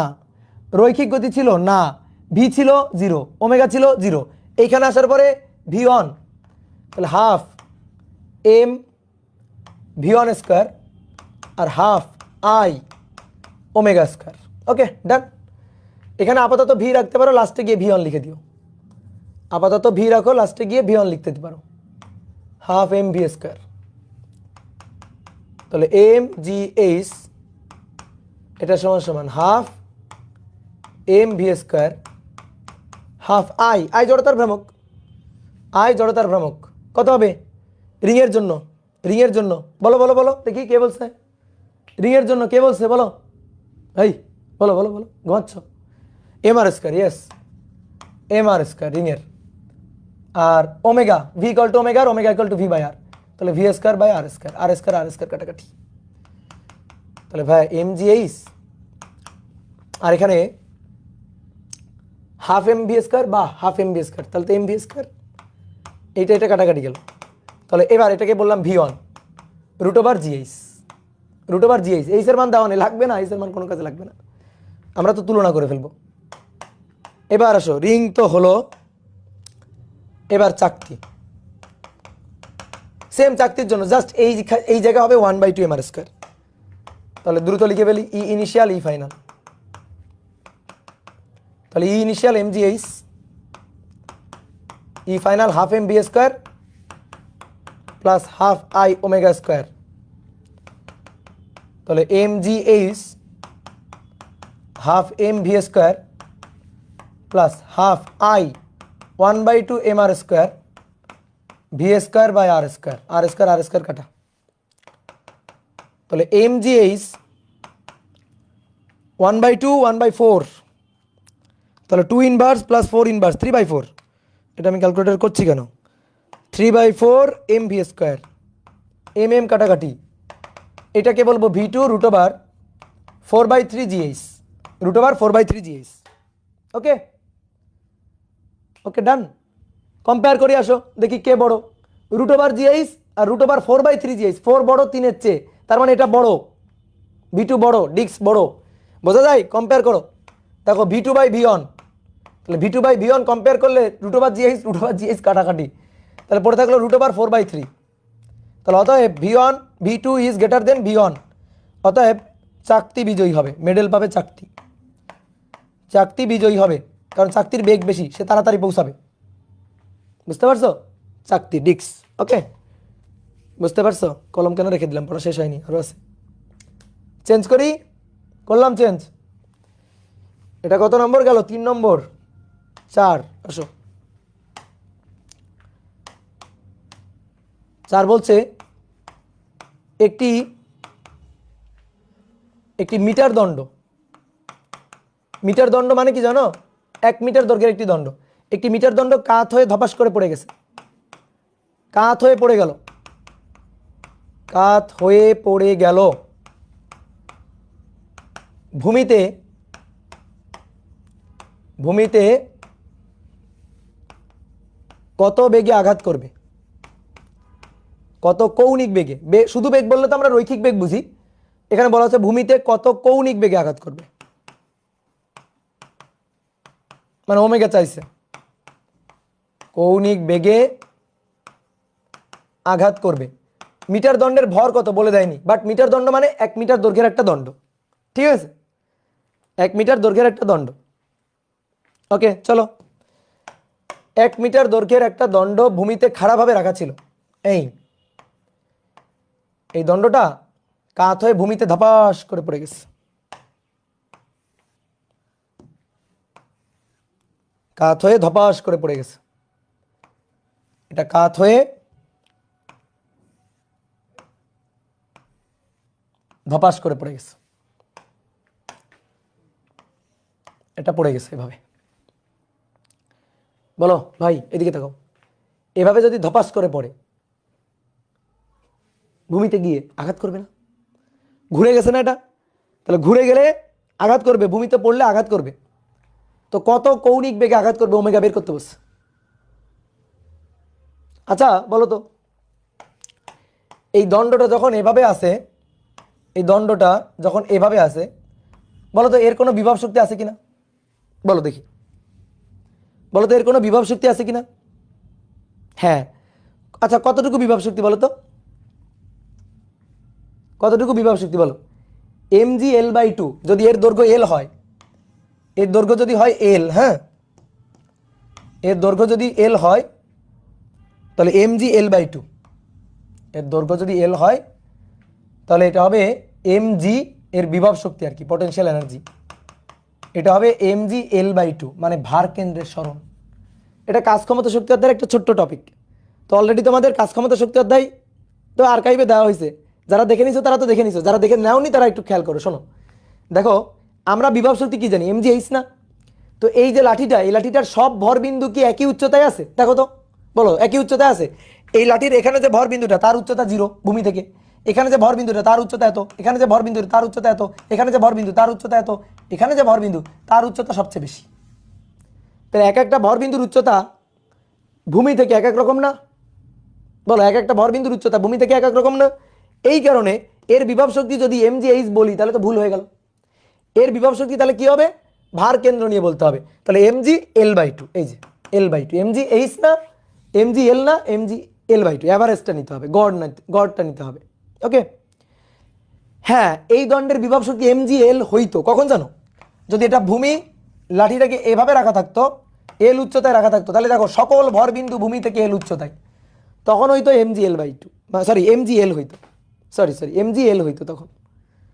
কিন্তু এই ক্ষেত্রে কত হবে, mg/L/2 হবে, বুঝলা? mg/L/2 হবে।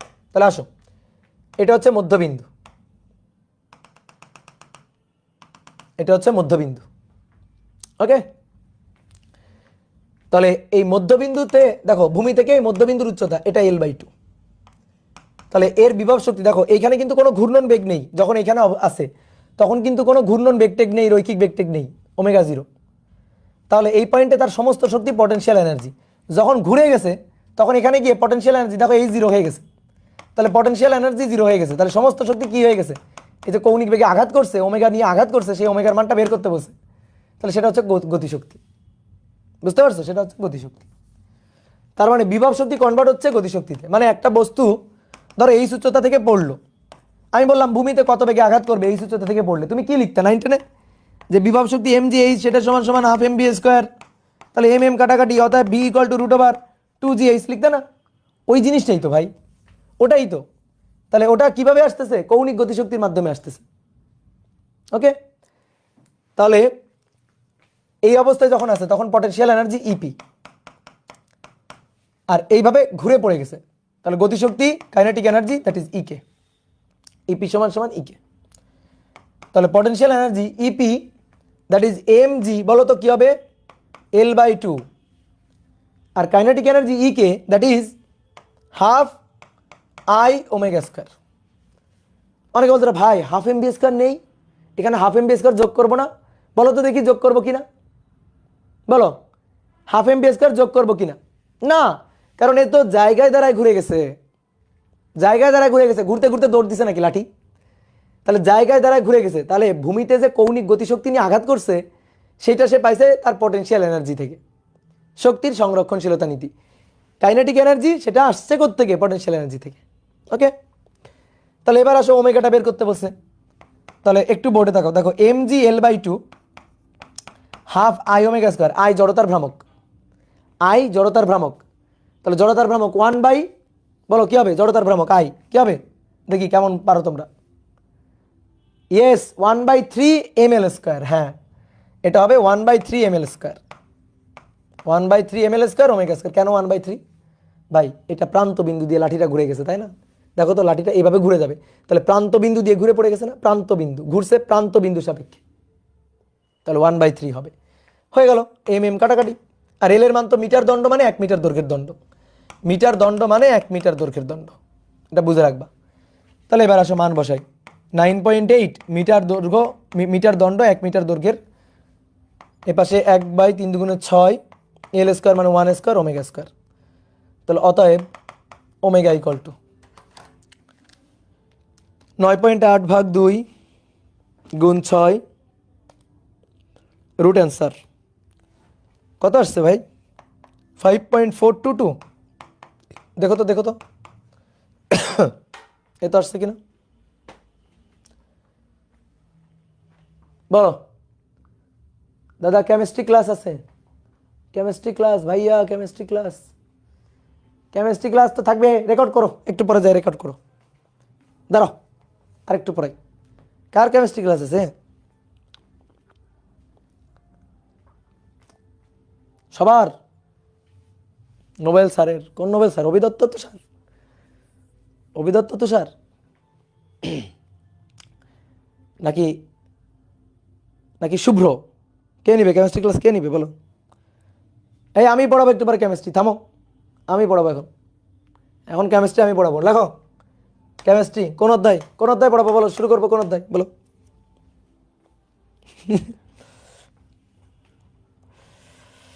ওকে ওকে ওকে,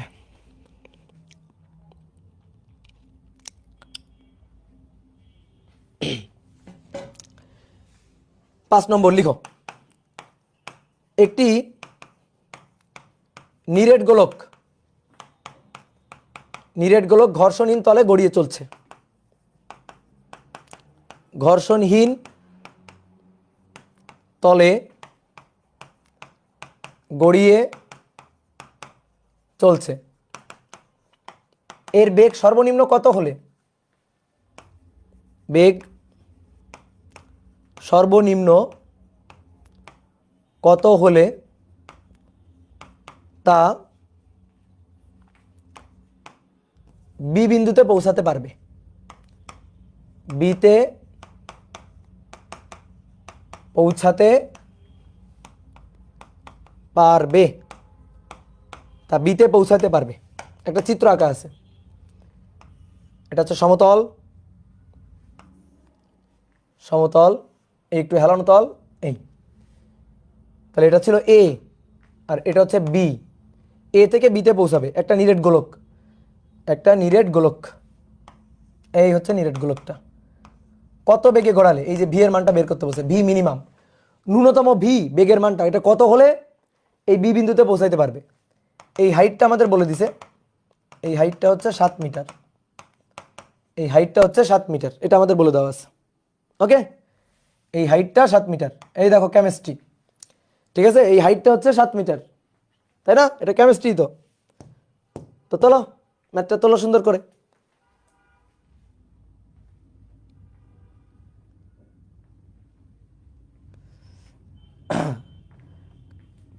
বলো কেমিস্ট্রি একটু পড়ান, মিমটা বানায়। হ্যাঁ, না কেমিস্ট্রি পড়ানো যাবে না, কেমিস্ট্রি সব ভুলে গেছি, ইন্টার পরীক্ষা দেওয়ার পর পরে কেমিস্ট্রি সব ভুলে গেছি। ওকে, তাহলে চলো আবারও শক্তি সংরক্ষণশীলতা, আগে উপর থেকে নিচে পড়ছিল, এবার নিচ থেকে উপরে উঠবে। তাহলে এই পয়েন্টটা এবার ইনিশিয়াল পয়েন্ট, এই পয়েন্টটা ইনিশিয়াল পয়েন্ট, এই পয়েন্টটা ফাইনাল পয়েন্ট। এখানে গিয়ে জাস্ট পৌঁছাবে, এই যে এখানে গিয়ে জাস্ট পৌঁছাবে, কোনো বেগ থাকার দরকার নেই, জাস্ট পৌঁছাবে, এই যে হেলানো তলের উপরে জাস্ট উঠে যাবে, এখানে গিয়ে থেমে যাবে। তাহলে এখানে গিয়ে থেমে যাবে, কেন থেমে যাবে? ওখানে গিয়ে তো চলতেও পারে, হ্যাঁ পারে, কিন্তু আমাদের বলছে ন্যূনতম বেগ, বেগটা ন্যূনতম, গড়ানো বেগটা ন্যূনতম কত হলে এইখানে গিয়ে জাস্ট পৌঁছাইতে পারবে? ন্যূনতম মিনিমাম বেগটা বের করতে বলছে। তো এই কারণে মিনিমাম বেগটা তখনই পাওয়া যাবে যখন যখন এখানে জাস্ট পৌঁছাবে, অর্থাৎ বেগটা হবে 0। এখানে জাস্ট পৌঁছাবে অর্থাৎ বেগটা হবে 0। তো চলো হিসাব নিকাশ করে ফেলি। এইখান থেকে তো গড়াচ্ছে, তাহলে তার ভিও আছে, ওমেগাও কিন্তু আছে, এখানে কিন্তু তার ওমেগাও আছে। আর এখানে ভি যা থাকবে না, তারপরে ওমেগাও থাকবে না, জাস্ট থেমে যাবে, ওখানে গিয়ে পৌঁছাবে। কত উচ্চতায়? এইচ হচ্ছে 7 মিটার উচ্চতায়। তাহলে ই ইনিশিয়াল, ই ফাইনাল, একই রকম, ই ইনিশিয়াল ই ফাইনাল, উল্টা, এবং সূত্র দেখবে আলটিমেটলি একই আসবে। ঠিক আছে, যেহেতু গোলক বলছে 10/7ই আসবে। ই ইনিশিয়াল ই ফাইনাল, আগে ছিল উপর থেকে নিচে পড়ছে, এবার নিচ থেকে উপরে উঠতেছে। তাহলে এই পয়েন্ট থেকে গড়াচ্ছে, তাহলে হাফ আই ওমেগা স্কয়ার, দৌড়াচ্ছে হাফ এম ভি স্কয়ার। কিন্তু হেলানো তল, এই যে এখানে উচ্চতা ছিল h0, এইচ ছিল 0, সুতরাং কোনো বিভব শক্তি নেই। ওকে, তাহলে বিভব শক্তিটা 0, এই যে 0। এবার আসো, এইখানে ভি নেই, ওমেগা নেই, তাহলে ভি নেই, ওমেগা নেই মানে 0 + 0, কিন্তু উচ্চতা আছে mgh।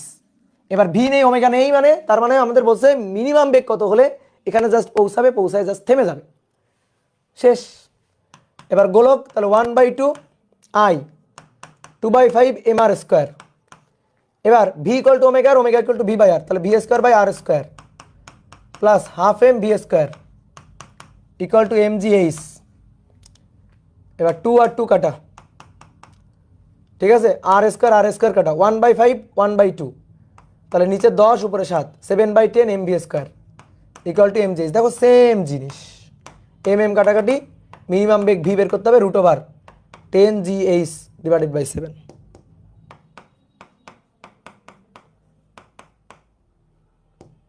এইচ এর মান 7, তাহলে 10g আর কি, ঠিক আছে। দেখো এই ম্যাথটা আমি তোমার একটু সহজ করে দিই, সুন্দর একটু করে দিই। ধরো জি এর মান বলছে, ধরো 10 মিটার পার সেকেন্ড স্কয়ার জি এর মান, তাহলে সুন্দর একটা অ্যান্সার আসবে।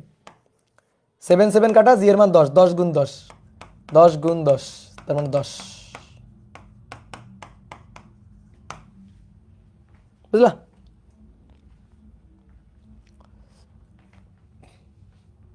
চলো চলো চলো দ্রুত।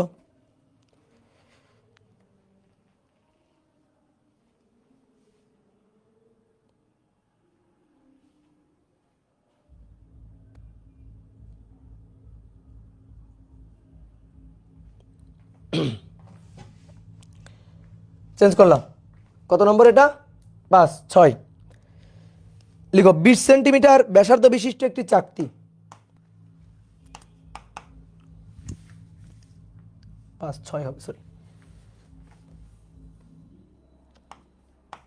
20 সেন্টিমিটার ব্যাসার্ধ বিশিষ্ট একটি চাকতি, 20 সেন্টিমিটার ব্যাসার্ধ বিশিষ্ট একটি চাকতি কেন্দ্রগামী অক্ষের সাপেক্ষে জড়তার ভ্রামক, চাকতির কেন্দ্রগামী অক্ষের সাপেক্ষে, কেন্দ্রগামী অক্ষের সাপেক্ষে জড়তার ভ্রামক 0.1 কেজি মিটার স্কয়ার। স্থির অবস্থা হতে 30 ডিগ্রি নত তলে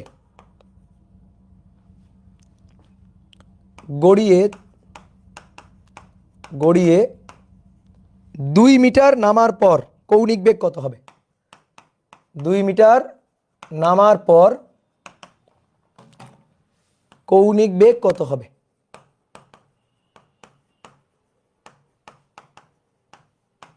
কৌণিক বেগ কত হবে? চাকতির ভর 5 কেজি। এটাও সুন্দর একটা ম্যাথ, পারা যাবে। আসো চিত্র এঁকে ফেলি। একটা হেলানো তলের কথা তো বলছেই, যে হেলানো তলের কোণের মান 30 ডিগ্রি, হেলানো তলের কোণের মান 30 ডিগ্রি। কি নামছে? একটা চাকতি। কি নামছে? একটা চাকতি। চাকতি গড়ায় গড়ায় পড়তেছে, একটা চাকতি গড়ায় গড়ায় পড়তেছে। এত সেন্টিমিটার ব্যাসার্ধ বিশিষ্ট একটি চাকতির কেন্দ্রগামী অক্ষের সাপেক্ষে জড়তার ভ্রামক এত। স্থির অবস্থা থেকে এত ডিগ্রি হেলানো তলে, স্থির অবস্থা, স্থির, তার মানে ওমেগা 0 ছিল, ভিও বাই 0 ছিল স্থির অবস্থা থেকে। গড়িয়ে 2 মিটার নামার পর, 2 মিটার নামছে, ধর হেলানো তলের এইখানে এই পর্যন্ত নামছে 2 মিটার, 2 মিটার নামছে, 2 মিটার নেমে এখানে পৌঁছাইছে, 2 মিটার নেমে এখানে পৌঁছাইছে। তো এখানে তার কৌণিক বেগ চাইছে, কৌণিক বেগটা কত হবে? এখানে তার কৌণিক বেগটা কত হবে? ওকে, আচ্ছা বলো তো এবার সে কতটুকু নামছে নিচে? এখানে যদি নামে, দেখো এখানে হেলানো তলে পাদবিন্দুতে পৌঁছায়নি, জাস্ট এখানে পৌঁছাইছে। তাহলে এখানে যদি পৌঁছায় 2 মিটার, এটা 2 মিটার, এই কোণটা 30 হলে তো এই কোণটাও 30, তাহলে এটাই তো উচ্চতা 23 বের করা যাবে না? এই কোণটা 30, তাহলে সাইন 30, এই কোণটা 30, সাগরের লবণ লম্ব এইচ, আর আছে অতিভুজ 2, তাহলে এইচ সমান সমান কত? সাইন 30 হাফ, তাহলে এইচ হচ্ছে 1 মিটার। এইচ কত বলো? 1 মিটার। তাহলে এইচের মানটা পেয়ে গেছি 1 মিটার, এইচের মান 1 মিটার পেয়ে গেছি। এবার শক্তি সংরক্ষণশীলতা আসো। এই পয়েন্ট ইনিশিয়াল, এই পয়েন্ট ফাইনাল, তাহলে ই ফাইনাল, ই ইনিশিয়াল, ই ইনিশিয়াল, ই ফাইনাল। এই পয়েন্টে স্থির অবস্থা, ওমেগা 0 বলে কৌণিক গতিশক্তি 0, ভি 0 বলে রৈখিক গতিশক্তি 0, তাহলে সমস্ত শক্তি mgh। আর এই পয়েন্টে দেখো অনেকে বলতে ভাই এই পয়েন্টে তো h0 না, h0 কারণ আমার তল এখন প্রসঙ্গ তল এখন এইটা। ভাই জানো বিভব শক্তি প্রসঙ্গ তলের উপর নির্ভর করে। আমি যদি তোমার বলি কলমের বিভব শক্তি কত বলো তো, তুমি পাল্টা আমার প্রশ্ন করবা ভাই কোন তলের সাপেক্ষে? আপনার হাতের তলের সাপেক্ষে কলমের বিভব শক্তি 0, কিন্তু আমি যে মেঝেতে দাঁড়ানো আছি এই তলের সাপেক্ষে কিন্তু একটা বিভব শক্তি উচ্চতা, বাট আমি এখন আছি 8 তলা বিল্ডিংয়ের উপরে, তাহলে একেবারে ভূমি থেকে বিভব শক্তি কিন্তু আরও বেশি। তাহলে বিভব শক্তি কিসের উপর ডিপেন্ড করে? প্রসঙ্গ তলের উপর ডিপেন্ড করে। তাহলে এই যে এইটা হচ্ছে আমার প্রসঙ্গ তল, তাহলে প্রসঙ্গ তলের সাপেক্ষে কত উচ্চতায়? 0 উচ্চতায়, তাই না? তাহলে আমি এখান থেকে এটার হাইট কাউন্ট করছি, তাহলে এখান থেকে এটার হাইট কাউন্ট করব, তাহলে এর হাইট 0 বলে বিভব শক্তি 0, তাহলে গতি শক্তি আছে, তাহলে হাফ আই ওমেগা স্কোয়ার আছে, হাফ এম ভি স্কোয়ার আছে, হাফ আই ওমেগা স্কোয়ার আছে, হাফ এম ভি স্কোয়ার আছে। তাহলে আমাদের কি কি দেওয়া আছে দেখো, আমাদের 20 সেন্টিমিটার ব্যাসার্ধ বিশিষ্ট একটি চাকতির কেন্দ্রগামী অক্ষের সাপেক্ষে তার জড়তার ভ্রামক দেওয়া আছে, আই দেওয়া আছে, চাকতির ব্যাসার্ধ দেওয়া আছে, স্থির অবস্থা থেকে এত ডিগ্রি নততলে গড়িয়ে 2 মিটার নামার পর কৌণিক বেগ কত হবে এইটা আমাদের বের করতে বলছে। তাহলে কৌণিক বেগ চাইছে, ওমেগা চাইছে, ঠিক আছে, কৌণিক বেগ ওমেগা চাইছে। তাহলে আমাদের ঝামেলা লাগছে কি নিয়ে? ভি নিয়ে। আগে আমরা ওমেগাকে আর আইকে ভিতে কনভার্ট করতাম, এবার কি করব? যেহেতু এবার ওমেগা চাইছে, আইও দেওয়া আছে, ওমেগা চাইছে, আইও দেওয়া আছে, তাহলে এম আর ভি, এম এর মান জানি, চাকতির ভর 5 কেজি বলছে, ভি কে ওমেগাতে কনভার্ট করে ফেলবো, ভি কে ওমেগাতে কনভার্ট করে ফেলবো। তাহলে এম জি এইচ এটা সমান সমান হাফ আই ওমেগা স্কোয়ার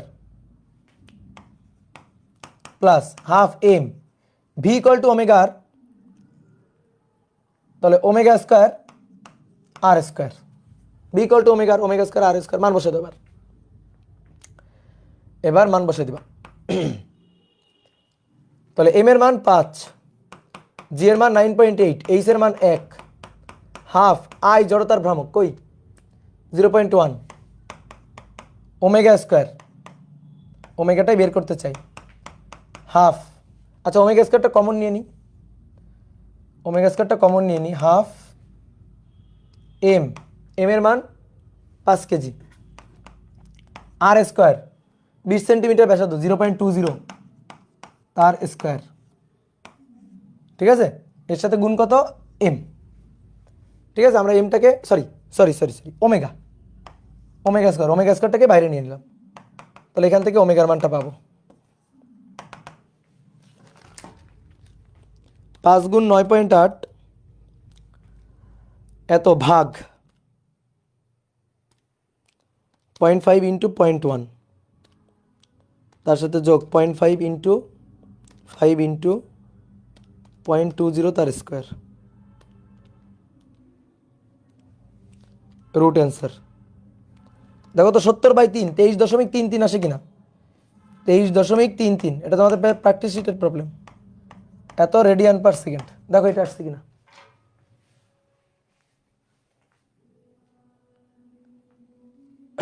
আসছে?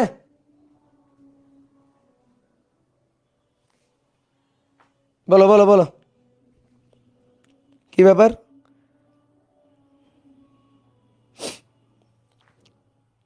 ওরা পারছে 18 দশমিক, ওদের 18.07 আসলো কেমনে? হাফ 5 0.20, সবই তো আমি ঠিকঠাক করছি। এই দেখো তো আমার হিসাবটা ঠিক আছে নাকি ভুল গেছে? ও হ্যাঁ, তাহলে আমার হিসাব ভুল গেছে, আমার হিসাব হয়তো ভুল গেছে, 18.07। আচ্ছা তাহলে মেবি আমি হিসাবে ভুল করছি কোথাও। দেখো তো এই লাইন তো ঠিক আছে, 5 ইন্টু 9.8,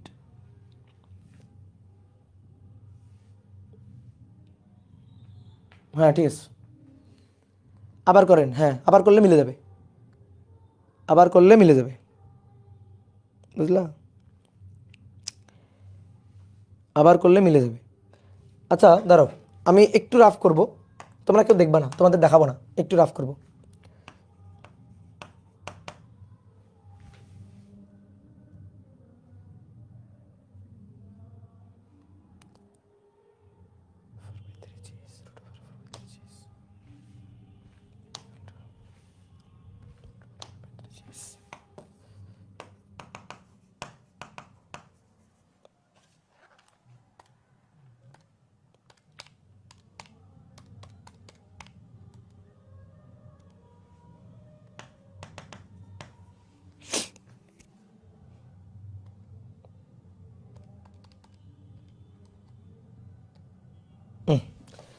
এই দেখো এই ম্যাথটা তো এইভাবে করছি, দেখো আরেকটা ভাবে করতে পারতাম, ঠিক আছে, আরেকটা ভাবে করতে পারতাম, সেটা হচ্ছে চাকতি না, এই চাকতির জন্য একটু আগে আমরা একটা ম্যাথ করে আসছি না, চাকতির জন্য চাকতি যদি গড়ায় গড়ায় এখানে আসে তাহলে চাকতি কত বেগে আঘাত করবে বের করছি না, বলো।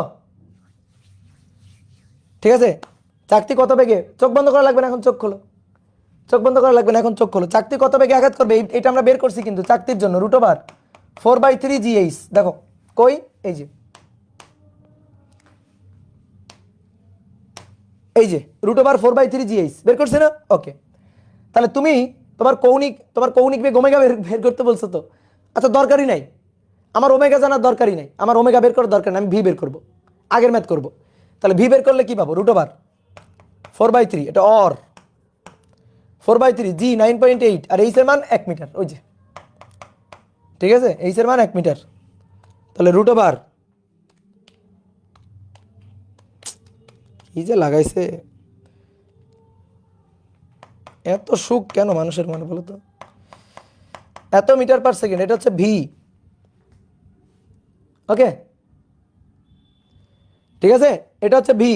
এবার ভি ইকুয়াল টু ওমেগার, দেখো ভি ইকুয়াল টু ওমেগার, তাহলে ওমেগা ইকুয়াল টু ভি/আর, এভাবেও তো ওমেগা বের করা যায়। 3.6147 ডিভাইডেড বাই আর, আর এর মান কত, আর এর মান 0.20, তাহলে এইটা ভাগ 0.20, এই দেখো 18.073 এত মিটার/সেকেন্ড চলে আসছে, দেখছো, সরি রেডিয়ান/সেকেন্ড, রেডিয়ান/সেকেন্ড। দেখো তোমারে কিন্তু এই যে এই জায়গায় জড়তার ভ্রামক বলে দিছিল না, এই জড়তার ভ্রামক গায়েব করে দিতে পারতো এই ম্যাথে, এই জড়তার ভ্রামক এটা ধরো গায়েব করে দিল, ধরো গায়েব করে দিল, তো গায়েব করে দিলেও কিন্তু ম্যাথটা করা যাবে, ঠিক আছে, জড়তার ভ্রামক দিলেও গায়েব, জড়তার ভ্রামক গায়েব করে দিলেও ম্যাথটা করা যাবে, এই যে এভাবে করে ফেলবো। বা এখানেও জড়তার ভ্রামক গায়েব করে দিলেও করা যায়, I = চাকতি বলেই দিছে, তো চাকতি বলে দিলে চাকতি জড়তার ভ্রামকের যে সূত্র সেটা খাটাই ফেলবা। হ্যাঁ বুঝছি কি রাফ ছিল, হ্যাঁ এই তো। দ্বিতীয়টা আবার বুঝান, মাইর দিব, দ্বিতীয়টা আবার বুঝান কেন, এই পাগল, এই যে এখানে চাকতি ছিল না, এই যে চাকতি, তো চাকতির বেগ বের করছি না আমরা, চাকতির বেগ বের করছি কিনা, এটা সূত্র না, তো এই যে চাকতির বেগটা বের করব, এটা তো চাকতি নাকি, তোমার কৌণিক বেগ চাইছে চাক, সমস্যা নাই, আমি রৈখিক বেগ ভিটা বের করবো, এই যে ভি বের করব। এবার ভি ইকুয়াল টু ওমেগার, ভি ইকুয়াল টু ওমেগার, বুঝছো, কই পাগল কই, বুঝছো কিনা, নেট গেছিল, আচ্ছা বুঝছি, ক্লিয়ার। ও ও, এবার আসো আরেকটা ম্যাথ করি।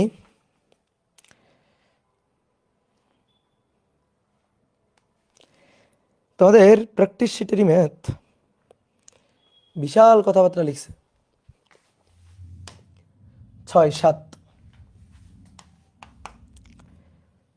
7, m = 0.85 কেজি, 0.85 কেজি ভরের দুটি কণা ও এর সাপেক্ষে দুটি চিকন রড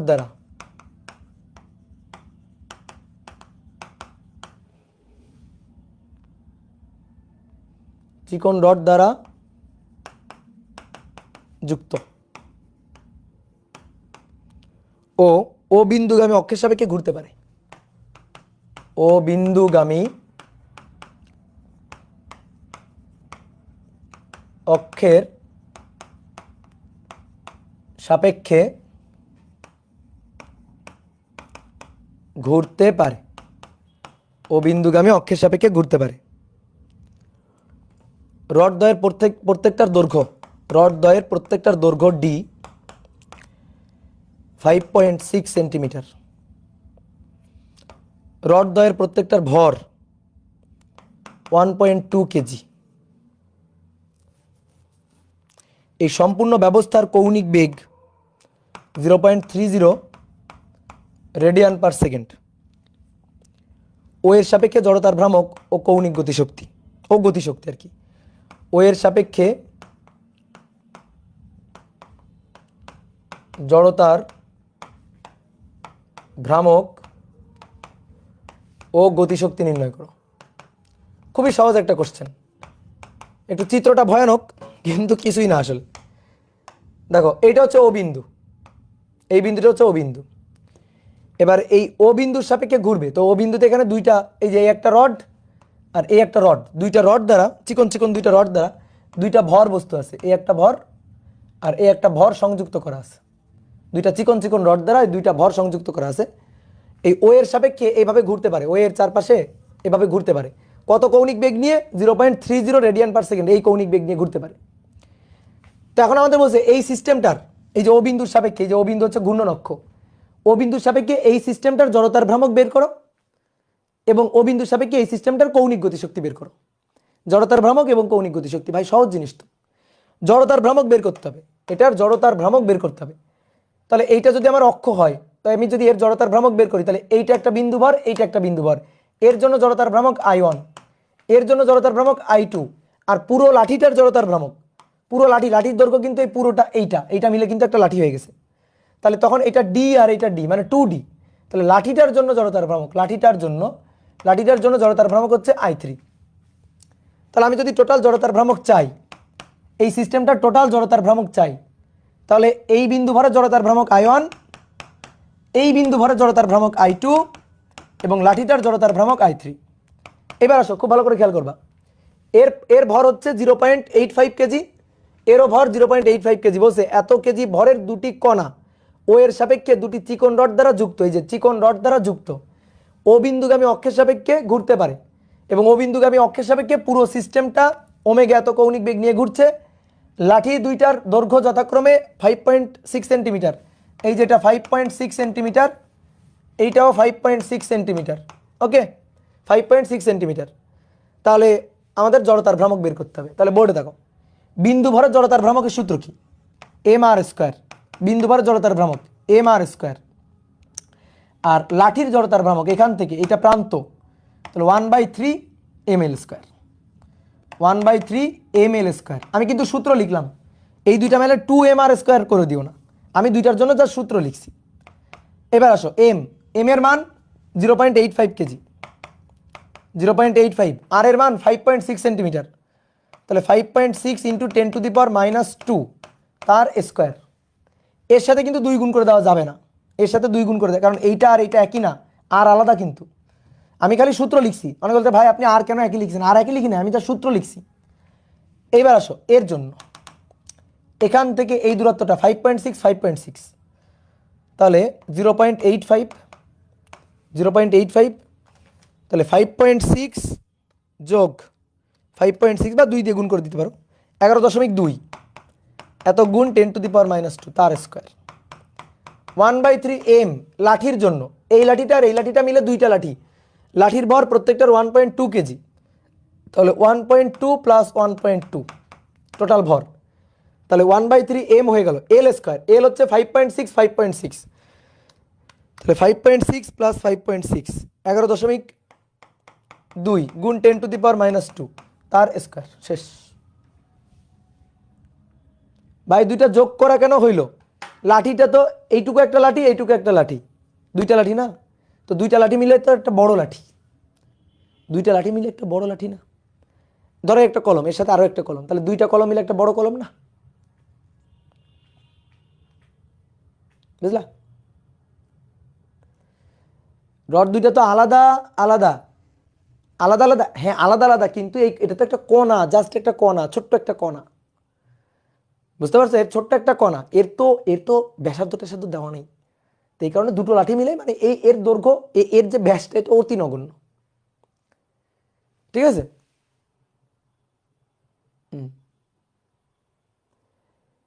এম 2 বার কেন? কোন এম 2 বার? কোথায় এম 2 বার?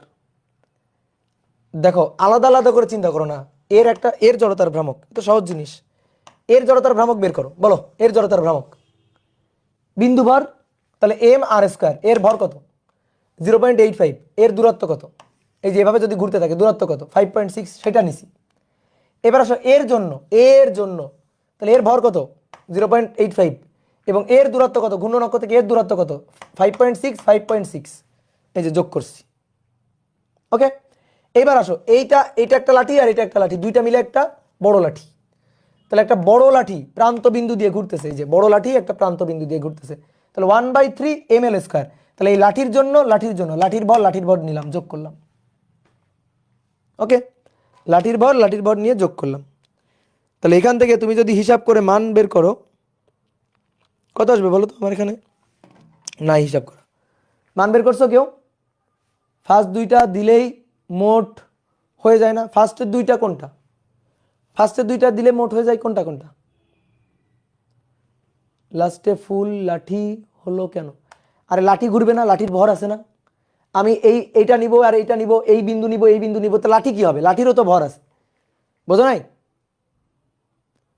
রড দুইটা মিলে একটা, রড দুইটা মিলে একটা,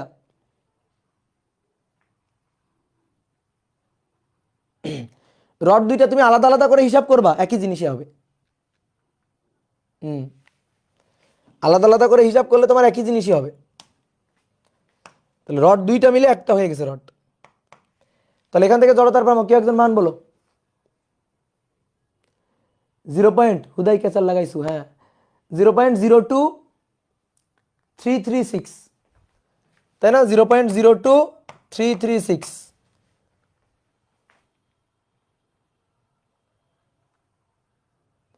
রড দুইটা ভিন্ন পয়েন্টে যুক্ত, ধরে এখন মাইক দিব কিন্তু আমি। রড দুইটা ভিন্ন পয়েন্টে যুক্ত, এই বলো, এই একটা লাঠি, তার মাথায় এই আর একটা লাঠি যুক্ত করে দিছি, তো দুইটা মিলে একটা বড় লাঠি হয়ে গেল না? বলো,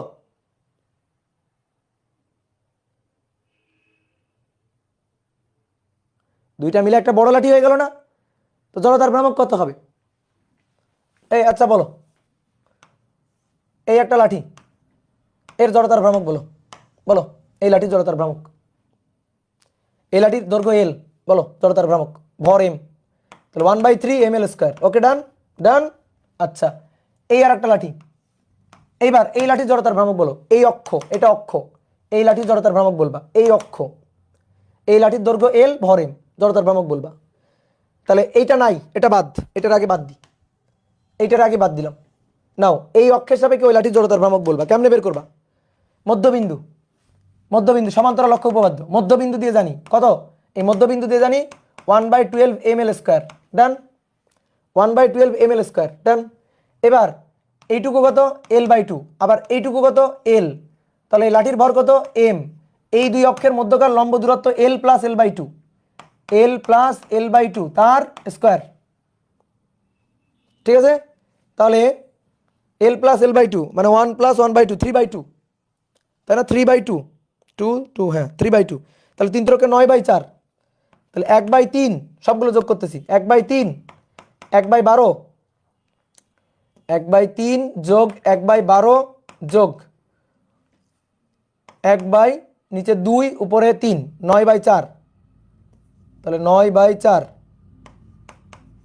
9/4, 9/4 ml স্কয়ার। দেখো যোগ করো কত হয়? 3 inverse plus 12 inverse plus 9/4, 8/3, 8/3 ml square. দেখো 8/3 ml স্কয়ার, কি ক্লিয়ার? 8/3 ml square. এইবার দেখি এটা আর এইটা, এটা এল, এটা এল, এটা হচ্ছে ঘূর্ণন অক্ষ, এটার ভর এম, এটার ভর এম। তাহলে দুইটা লাঠি মিলে একটা বড় লাঠি, দুইটা লাঠি মিলে একটা বড় লাঠি, দৈর্ঘ্য কত? 2l। দুইটা লাঠি মিলে একটা বড় লাঠি, ভর কত? 2m। তাহলে এটা হচ্ছে ঘূর্ণন অক্ষ, তাহলে 1/3 ml স্কয়ার, m কত? 2m, l স্কয়ার কত? 2l square. দেখি কত আসে, আসো দেখি কত আসে। তাহলে 2 এর বর্গ 4, 4 দুগুণে 8, 8/3 ml স্কয়ার। বলো হয়েছে? বলো হয়েছে কিনা? কত? 8/3 ml স্কয়ার। ওকে, আমি একসাথে বড় লাঠি ধরে করছি, আবার আলাদা আলাদা করে করছি। প্রথমে এখানে একটা লাঠি নিয়ে করছিলাম, তারপরে আবার এই লাঠিটার জন্য করছি, করে বের করছি কত পাইছি? 8/3 ml স্কয়ার। তো একই জিনিস না? এখন তোমার যদি ভালো লাগে এইভাবে করতে করো তুমি। আমি দুটো মিলে একটা বড় লাঠি বানাইছি, তোমার তো ভালো লাগে নাই, ঠিক আছে? তোমার তো ভালো লাগে নাই, তাই না? সহজটা করছি, ভালো লাগে নাই, তাহলে কঠিনটা করবা। সহজটা করছি, ভালো লাগে না, কঠিনটা করবা। এটা ভালো জিনিস শিখালাম কিন্তু, ঠিক আছে, কনফিউশন দূর করে দিলাম। তাহলে 0.02336 এটা কি ঠিক আছে সবার?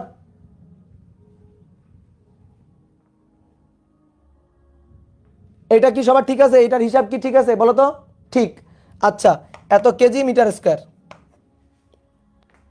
ওকে, এবার আসো, বলছে ওমেগা যদি এত হয় তাহলে গতিশক্তি কত? হয়ে গেছে গতিশক্তি, এই পুরো সিস্টেমের গতিশক্তি। তাহলে পুরো সিস্টেমের জড়তার ভ্রামক বের করে ফেলছো, হাফ আই ওমেগা স্কয়ার। শেষ, মান বসে দিবা।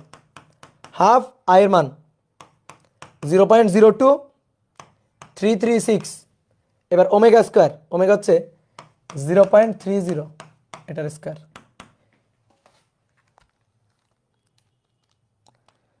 0.5 ইন্টু 0.02336, 0.030 তার স্কয়ার। বুঝতে পেরেছ? 0.00105 এত জুল। এই এটা হচ্ছে শক্তি। ঠিক আছে, এইবার একটা সুন্দর ম্যাথ করব, কার্পেট।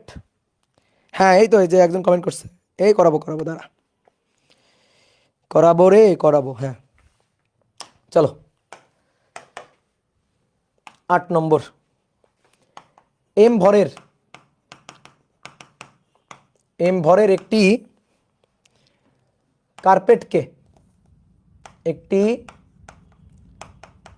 কার্পেটকে গোল করে গুটিয়ে রাখলে, গোল করে গুটিয়ে রাখলে এটি আর ব্যাসার্ধের একটি চোঙ হয়। এটি চোঙ মানে সিলিন্ডার, আর ব্যাসার্ধের একটি চোঙ হয়। চোঙ মানে সিলিন্ডার। হ্যাঁ,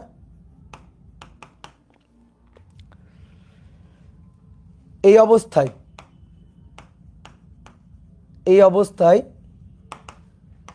সামান্য উপেক্ষণীয়, সামান্য, বুঝছো, সামান্য মানে একেবারে উপেক্ষা করা যায় এরকম একটা ধাক্কা, এই অবস্থায় সামান্য ধাক্কা দিলে এটি আস্তে আস্তে খুলতে শুরু করে, এটি আস্তে আস্তে খুলতে শুরু করে।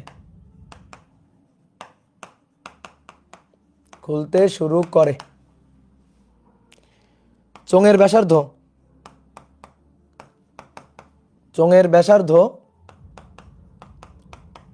r/2 হলে, চোঙের ব্যাসার্ধ r/2 হলে তখন এর বেগ কত?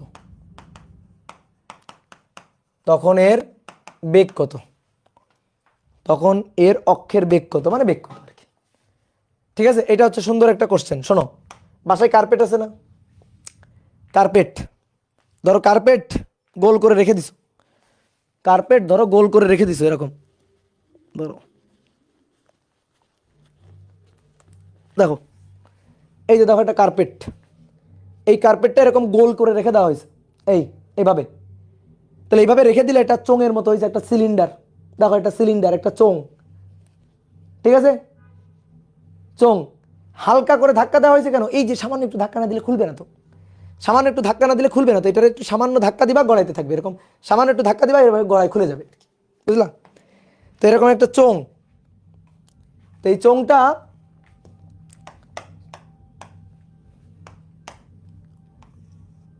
একটু আঁকি, এরকম দেখতে। বলো এটা কি? একটা নিরেট সিলিন্ডার না? এটা কিন্তু একটা নিরেট সিলিন্ডার। তাহলে এখান থেকে গড়ানো শুরু করছে, এভাবে গড়াইতেছে। যখন তার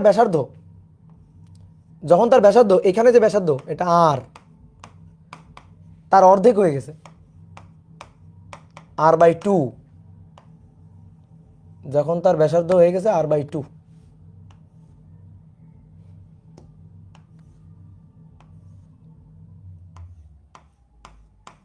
এই যে যখন গড়াইতে এই যে খুলে গেছে, এখানে খুলে পড়ে আছে, ধরো কিছুটা অংশ এই যে লেফটে আছে, এই যে ভূমিতে লেফটে আছে। তো গড়াইতে গড়াইতে যখন r/2 হয়ে গেছে তখন এর বেগ চাইছে, ভিটা চাইছে। আচ্ছা এর ভর তো m ছিল, পুরোটার ভর ছিল m। আচ্ছা এর ভর কি m হবে তুমি আমাকে বলো তো? মানে যতটুকু এখনো চোং আছে এইটুকু বাদ দাও, এইটুকু বাদ দাও, এইটুকু বাদ দিয়ে দাও, যতটুকু এখনো চোঙের মতো আছে মানে সিলিন্ডারের মতো আছে ওইটুকুর ভর কি আর পুরো m হবে? তো প্রশ্ন হচ্ছে ওইটুকুর ভর কত সেটা আমার একটু বের করে দাও, এইটুকুর ভর কত সেটা আমার বের করে দাও।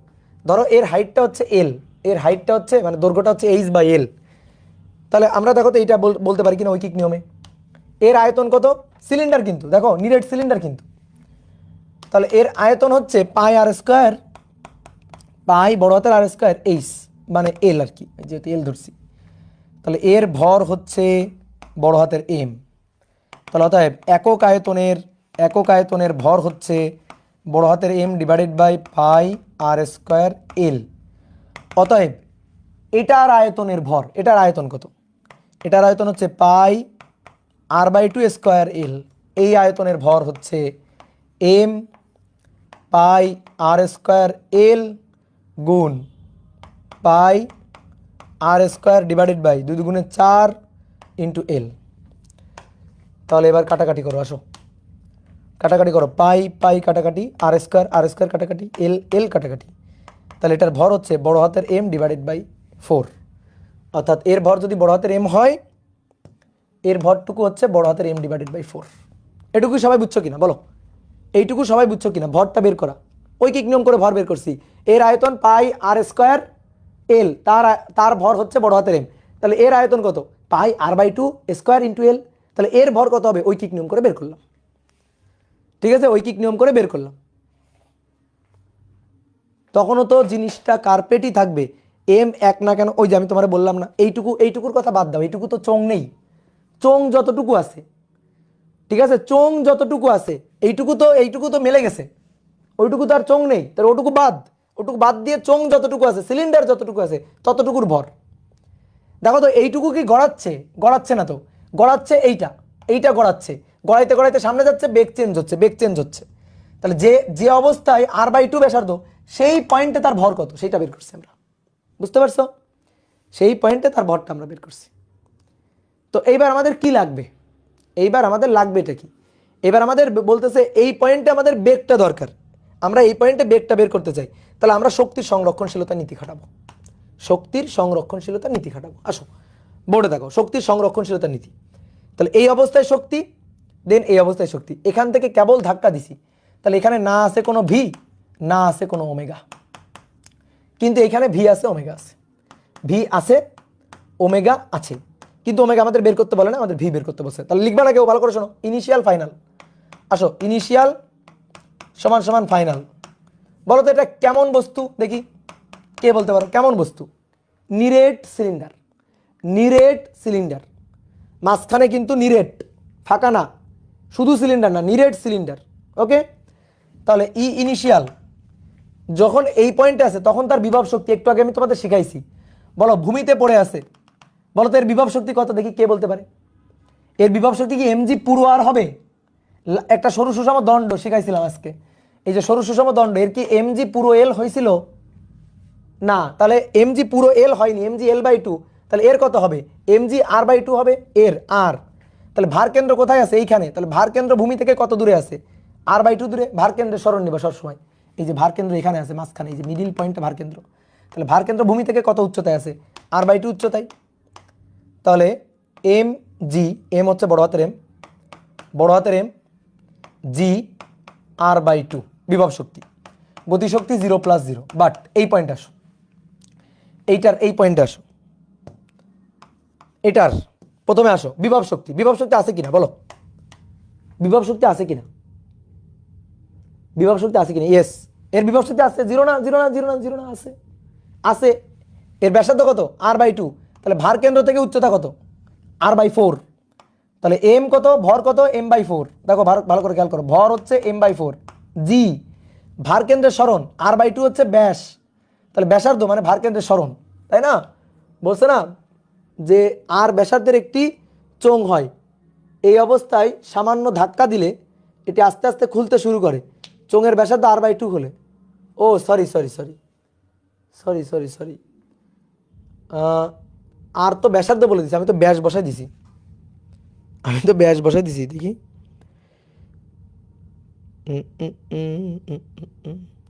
হ্যাঁ, আমি তো এখানে ব্যাস বসাই ফেলছি, একটু ভুল করে ফেলছি, এটা তো ব্যাসার্ধ, এখানে ছিল আর ব্যাসার্ধ, এখানে আর ছিল ব্যাসার্ধ, তাহলে এখানে হবে r/4, এখানে হবে r/4, সরি r/4 না, আরই হবে, এখানে হবে আর, ব্যাস থাকলে অর্ধেক নিতাম, সরি।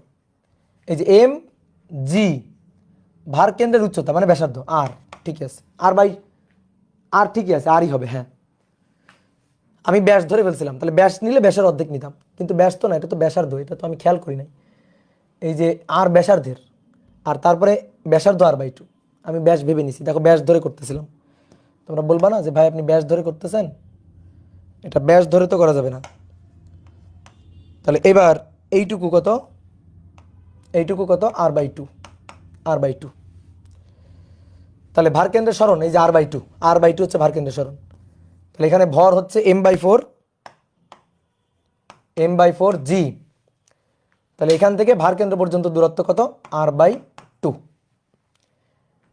এবার হাফ mv², তাহলে m এর মান m/4 v² plus half i ওমেগা²,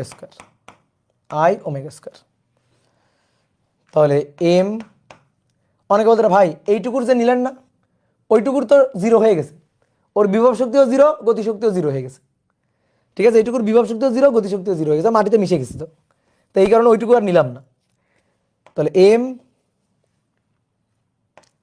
M G আর এটার সমান সমান এখানে m/8 G R plus 1/8 mv² plus 1/2 i omega, I হচ্ছে সিলিন্ডার, 1/2 mr², 1/2 mr², তো এর ভর কত m/4, এর জন্য m/4, তাহলে i m/4 r², আর হচ্ছে r/2, কত ঝামেলা করছে। তাহলে half m r² omega v² divided by r², তার হচ্ছে r/2 এর স্কোয়ার, ঠিক আছে, কত ঝামেলা দেখো, এটা বড় হাতের এম, হিসাবটা একটু ঠিকঠাকভাবে এখন করতে হবে আর কি। তাহলে এম জি আর এই mgrটাকে এই পাশে পাঠাই দিই, তাহলে 1/8 1 - 1/8 7/8 জি আর সমান সমান হাফ, সরি 1/8 mv²। এইবার আসো এইখানে 4 দুগুণে 8 8 দুগুণে 16, 4 দুগুণে 8 8 দুগুণে 16, এই r/2² কাটা, তো 4 দুগুণে 8 8 দুগুণে 16, 1/16 mv², তাহলে 16 ইনভার্স প্লাস 8 ইনভার্স 3/16, তাহলে 7/8 জি আর 3/16 mv², ঠিক আছে। ও এখানে একটা এম আছে, এম মিস গেছে, এম আর এম কাটাকাটি, তাহলে তা ভি ইকুয়াল টু 3 গুণ 16, সরি 7 গুণ 16 ভাগ 3 × 24, 3 × 24, ভি ইকুয়াল টু √14/3 জি আর। কি ব্যাপার, উত্তরের সাথে মিলছে, 7 গুণ 16 ভাগ 3 × 24, তাহলে 14/3 √জি আর। বলো তো অ্যান্সার কত দাদা, 7/mgr কিভাবে আসলো, 7/8, এই যে এটা 1/4 দুগুণে 8 ছিল, তাহলে 1 - 1/8, দেখি মিলছে কিনা, নাকি কোথাও হিসাবে গন্ডগোল পাকাইছি।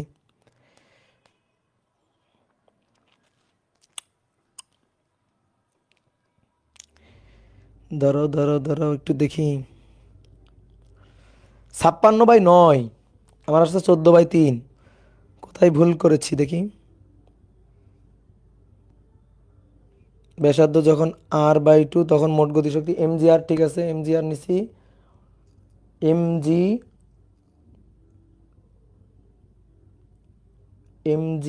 r/2,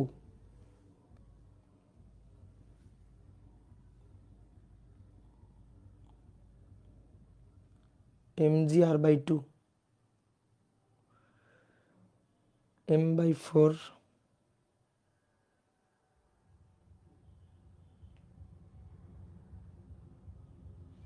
কার্পেট স্থির থাকলে মোট গতিশক্তি mgr + 0, হাফ mv², নিছি।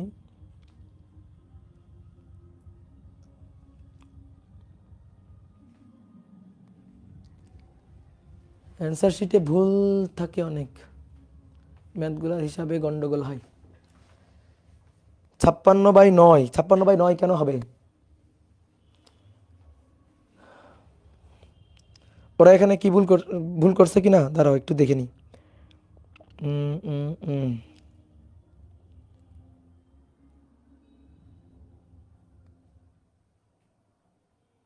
m/4, m/4, i = m/4, ঠিক আছে। তাহলে হাফ mv², ওকে মানলাম, হাফ mv² মানলাম। আর এখানে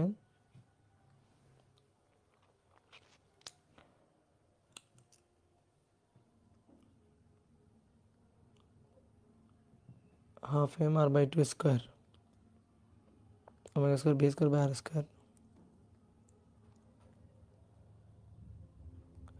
এখানে ভুল করছে, এই কোশ্চেন ব্যাংকে ভুল করছে, মানে কোশ্চেন ব্যাংক বলতেছি, এখানে ভুল করছে। ওরা এখানে 2 × 4, 4 × 8, 8 × 16, 16 লিখছে। ওমেগা ইকুয়াল টু, এর ওমেগা ইকুয়াল টু তো v/r, তো এর আর কি পুরো আর, তার তো r/2, ঠিক আছে। ওমেগা ইকুয়াল টু v/r, তো এখানে ওরা আর বসাই করছে, এখানে তো 2 বসায়নি ওরা।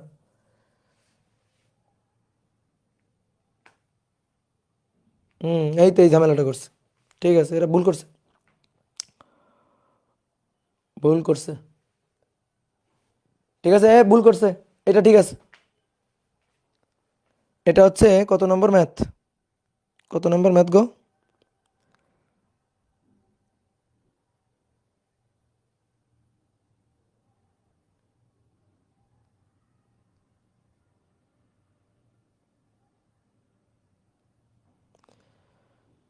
বাইশ নম্বর ম্যাথ, 22।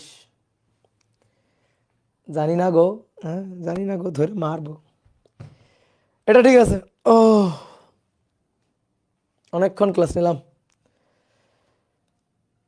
ভাই, চ্যাপ্টার 9-এর আর্কাইভ চাই। এই একবার এত ক্লাস চাইতে হয়? আস্তে আস্তে ক্লাস দিচ্ছি, থামো।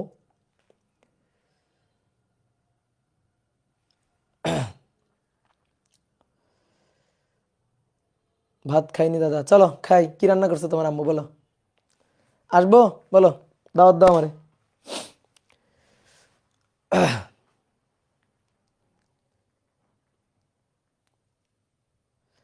লিফটের ভিতর হেলানো তলের বস্তু গড়িয়ে দিলে কিভাবে করবা? লিফটের ভিতর হিসাব জি এর জায়গায় g+, g- করবা। ওকে, তো চলো যাই, টাটা, বিদায়। ম্যাথ এটা ঠিক আছে, আমি যেভাবে করছি এটাই ঠিক আছে আশা করি।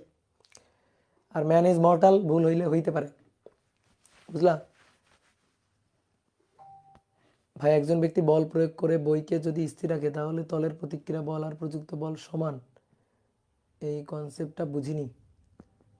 তলের প্রযুক্ত বল আর প্রতিক্রিয়া বল সমান, ওরে বাবা, এত কমেন্ট আসতেছে, সব কমেন্ট চলে যাচ্ছে।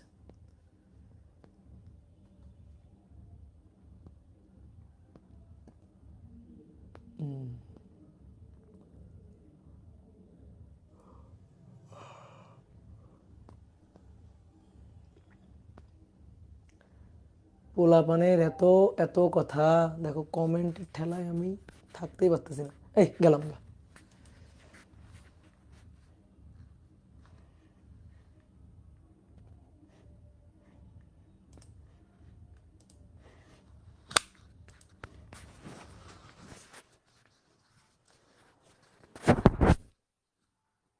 নিউটনিয়ান নিউটনিয়ান বলবিদ্যার প্র্যাকটিস শিট একটু কঠিন লাগতেছে। হ্যাঁ, এই প্র্যাকটিস শিটটা অনেক কঠিন করছে, আমি দেখলাম